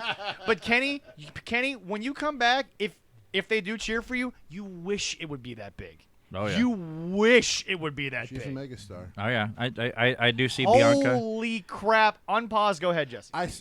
I see her winning. She's going to win. Here's the funny thing. What if they give Bianca the win in 26 seconds this time? Ooh. Or faster? Maybe 20 seconds. Oh. Here's why. Because there's a fun story to go. Here's why I say this. There's a much funner. It's not a word, but it's a much more fun story. Yeah. If Becky loses like that, Right. Ronda also loses. Right. We know Charlotte will be back in the next couple months. Right. And you can now have a triple threat that's not for the title. Well, no. In all fairness, SummerSlam is on Saturday. Yeah. She might be back in a couple of months because she might need to take an extra couple of months off when her father dies the next fucking night. Is that going to be the next night? That's the very next day. That's Jeff Sunday. Jarrett takes off the referee shirt, puts on his tights, and goes to the next fucking city. That's literally what's happening. I didn't this think it weekend. was that the quick. same oh, my fucking night. God. Sorry, the next fucking day. Because remember, Rick said how Vince and I should end is in the ring at SummerSlam, not in the match, just face-to-face in face, and then I have my last match the very next day. So Jeff goes from the referee to that match in less than 24 hours. Damn. No. He might not die then. We might be scared about him dying, but it won't be then. Did you know this idiot announced a 27-city tour of wrestling matches he wants to have? Yep. Yeah. He's not going to get it. No. He'll get it, but it might not go past 12. Oh, God. I just rather go past 2. So as I was saying, so there is a story to if Becky Lynch does lose like that. Now, I'm still thinking Bianca's going to retain. Yeah. Oh, yeah, I think there's a bigger match with other women at WrestleMania. Right, but that's my thing. If there's a bigger match to be had at WrestleMania, is this where you finally give Becky and Bianca that time for that match? Because in my opinion, they haven't had the match yet. Right. They've had good matches because both women can go. Right. Becky is very much in the realm, and it must be a ginger thing. She's very good in the realm of Darren Corbin. She knows how to make things work. Sure. It could be a ginger But thing, Becky and Bianca have not had the blow-off match yet. Right. But is this the time to do it, and then they walk away from it, and then, like you said, Bianca can go on to bigger and better challengers? Possibly. Not that Becky's not a great challenger, but that this is kind of getting to the point where, and Vince has taught this to Hunter because Hunter's booking in NXT shows that there's a time and place where you know it's time. Forgive me. Yeah, you're good. There's a time, like, he's taught this to Hunter. There's a time and a place where you know time to call it quits. Honestly, And Hunter's better at it than Vince. So. It's been a year, so why not? I mean, it's a good time to end it. And one of the big enough, four, they both stayed relevant could. for a year. Right. And people say that's weird you say that after you just gave Bianca credit. I know Bianca, but Becky was in a weird place for like a month. But then, like Jesse pointed out on our show, which no one said it before you, at least that I read, once she got the crazy model thing, you were like, okay, I get it. Yeah. And it no longer seemed weird. Yeah. Right. No, I think one of the major. Also, reports are LA Knight might be out of that whole Maxim male model. Well, thing. he's definitely out. Yeah. But I don't know if he's out of WWE like some people are thinking. Yeah, that was Vince pushing that. He rubbed some. Look, reports are he was an introvert. He didn't talk to anybody. Then he went out for drinks in NXT. Maybe this, maybe he's out of this. It maybe makes more sense with a female in there anyway. Right. And then all of a sudden. Well, the rumors were they're going to add a female anyway. Well, so, yeah. So then maybe he takes a little time off for people to forget about this, and then he comes back as something else, and then people get to realize, okay, he's just an introvert. Right. But because I've always said, if you have that big of a personality on television, a lot of times You're very quiet off. you're very quiet off stage. John Cena is an anomaly. Yeah. He was a robot on Total Divas, but he told them he didn't want to do it. Right. So he just said, screw you, I'm going to do this so that you get me off of it. Because he was only on for about a half dozen Right, episodes right. before they Yeah. were like, okay, we're not getting anything out of him. Right. So, but he's actually a very personable guy. Right. There you go. Yeah, I think it's going to be a great match. Next one, we got another singles match, and we have Seth frickin' Rollins against our buddy Matt Riddle. It just says Riddle on here, but I'm going to call him Matt Riddle. It's going to be a bar match. Oh, my God. You have two guys who I don't think are physically capable of having a bad match. No way around that. Oh, my God. I'm going to fucking love it. Honestly, give the win to Seth. You think so? I think so. Because Matt Riddle is so sympathetic. He's Yeah, I so good at playing that character. Yeah, he can take an L with And no problem. So currently not challenged for the championship. Yep. Even though we all know Drew's getting something at that castle. I'm about to say, Drew's winning a championship at that castle. something like that. It would be a very Paul Heyman-ish move to swerve that he only gets one championship, Right. which I'm guessing would be Yeah. the WWE title. Right. And by the way, folks, for those of you saying WWE's falling apart, 60,000 tickets already. Europe shows up for shows. Well, even they now, know it. They've sold about 80. I think the stat is 85% of those tickets are now gone. So yeah. It's gonna sell out. Folks. Well, no, the capacity is 72,000. I know. They've already sold 60, so Yeah. your numbers are there. But Yeah. yeah, folks, they're fine. I don't know if AEW would do those numbers in Europe, Not a chance in hell. but Vince is doing just fine Well, in Europe. they're looking at Drew's going to be and there. for a while, much like Sheamus is going to be there. yeah, and by the way, That's for a it. while, much like it takes you guys forever to get Daniel Bryan out of your heads, it's gonna be a while before I start saying to myself, Hunter and Stephanie instead of Vince, because Vince has been doing this for almost 50 years. You're forgiven for now. Yeah, it's gonna be a while. You're still a jackass. See, I'm aware. I wasn't sure if you actually got that comment. there you go. I'm aware. Just it's an easy way to do it. Just say McMahon. There you go. Then No, because No, technically she's a Levesque. I believe her actual name illegally is Stephanie Levesque. Yeah. well, It might be McMahon Levesque, but Yeah. yeah, she's a McMahon. fair enough. All right. Next one is for the SmackDown Championship. We have Liv Morgan, her biggest test against Ronda Rousey. She's gonna win. She is gonna win. She's gonna win. I've got her winning. And I'm gonna be very excited to watch how she wins. Because here's the Okay. deal. They finally got her over that hump Right. of she was dry to the fans. Right. She's no longer just a dry sponge. Right. Yeah, oh, that's She true. is something that is very much the fans are into. And now you give her a legitimate win, Right. you've got the fans in the palm of your hand Right. Oh yeah, definitely. with a legitimate victory. Right. We'll see what happens Plus, next you after can that. allow Ronda to kind of do some non-title things, which will help her heading into the Rumble in Mania and all Yeah. that stuff. So Yeah. There we go. Yeah. All right. Next up, as we talked about it before, this is gonna be one banger of a match for the Tag Team Undisputed Championship. The Usos against the Street Profits with our good friend Jeff Jarrett as a special Yes. guest That's that referee. We might get two classic tag team matches in a week. It's I love gonna it. be incredible. Just sit back and watch America. oh my god! You gonna see something. Their good. last match was so good. You know, it's I don't know how interesting- they could do you know, better. it's interesting. I thought about my top They're gonna 5. try. I thought about my top 5 tag teams of all time the other day. Yeah. I'm not even kidding. I don't care. Great Depression till now. I would put Usos and FTR in the top 5 all time. I'm not kidding. Oh, beyond a shadow of a doubt. Because I don't care if Usos, and there was the meme that Vince released all these tag teams that are, quote, better than the Usos. No, the Usos are on par with every tag team Oh, in yeah. wrestling. Here's the thing. Here's the problem you people don't want to admit. If the Usos signed there as like the, Jacob Fatu type situation, Right. they'd out-wrestled that tag team division in a heartbeat. The Easily. Bucks couldn't last 20 minutes with the Usos. Right. And you know what? Clip that shit. Yeah. You I need, will. You need to get more of our shows on YouTube so we can just clip them and make shorts out of them. Oh, that's the plan. Yeah. So just get more of the things on there. You weren't supposed to say that on the show, but that's the plan. So now you guys know the plan. Shh, we didn't say anything. Jesse, we have to create anticipation. Jesse, if we give them the plan, then they'll go to YouTube and subscribe. You know, you're a very bad worshiper of Switchblade. Next match.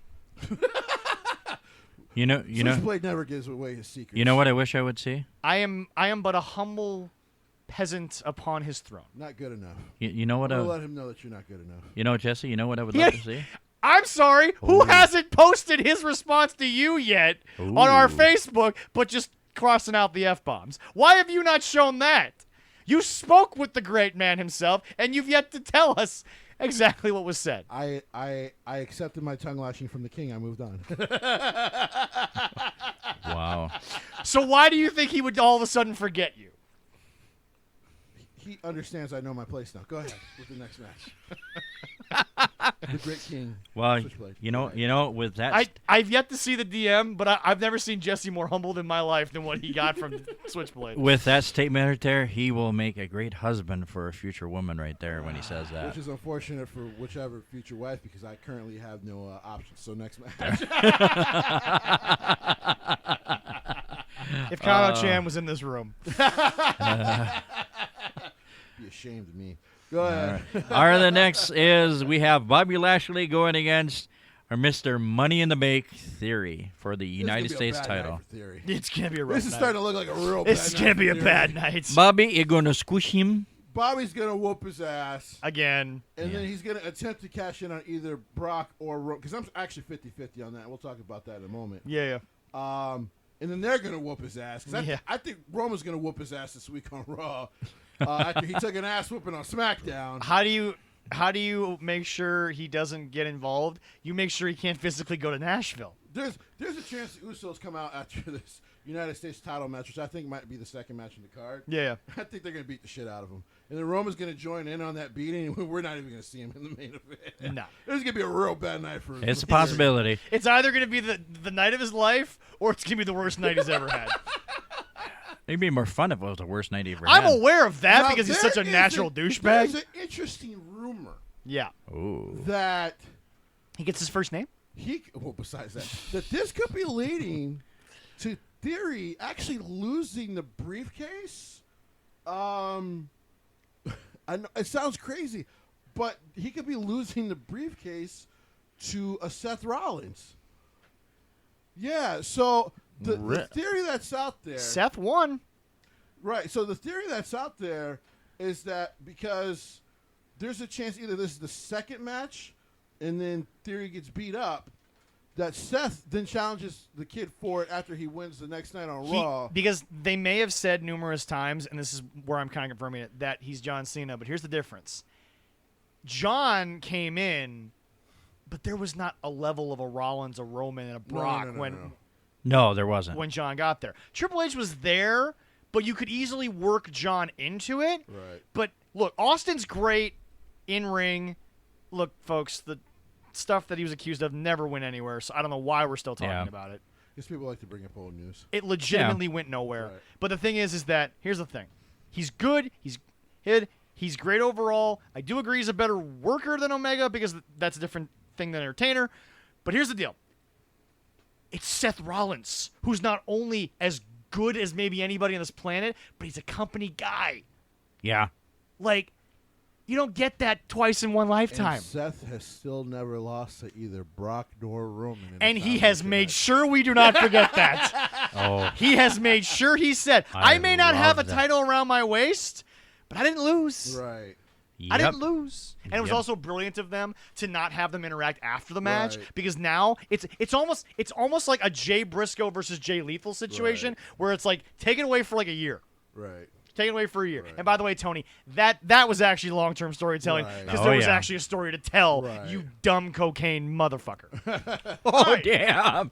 Woo! Moving on. The Shot, funnest match on the card. shots fired there. Next one is our good old... Well, I can't fire shots because he'll see me because he never blinks. Oh, that's true. That's very true. He's got to shoot when he's, like, turned the other way. No, because then the cocaine will heighten his sense. So, There's a little too much cocaine information on this show.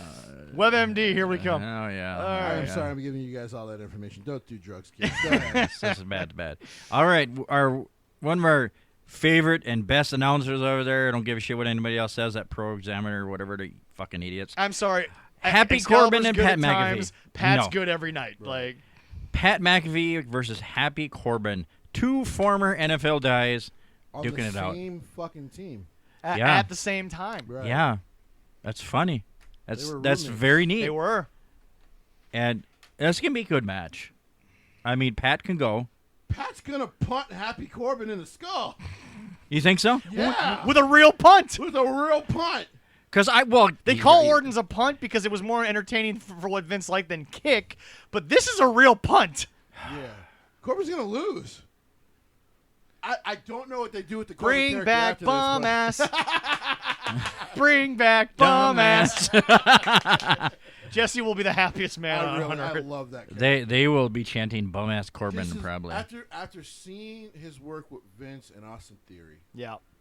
this is gonna be fun. Yeah. Oh, you know he. I'll even give him the match with Adam. Also, right. Well, for sure. I don't even know why I forgot about the damn cage bump he took in NXT. Oh, But yeah. and because Corbin can go in the ring, that's why I'm like, this actually could be the most entertaining Corbin match. gets a lot of flack for playing a complete jackass. He would do Oh that. well, yeah, he's good at Very it. well. But here's the deal. If you just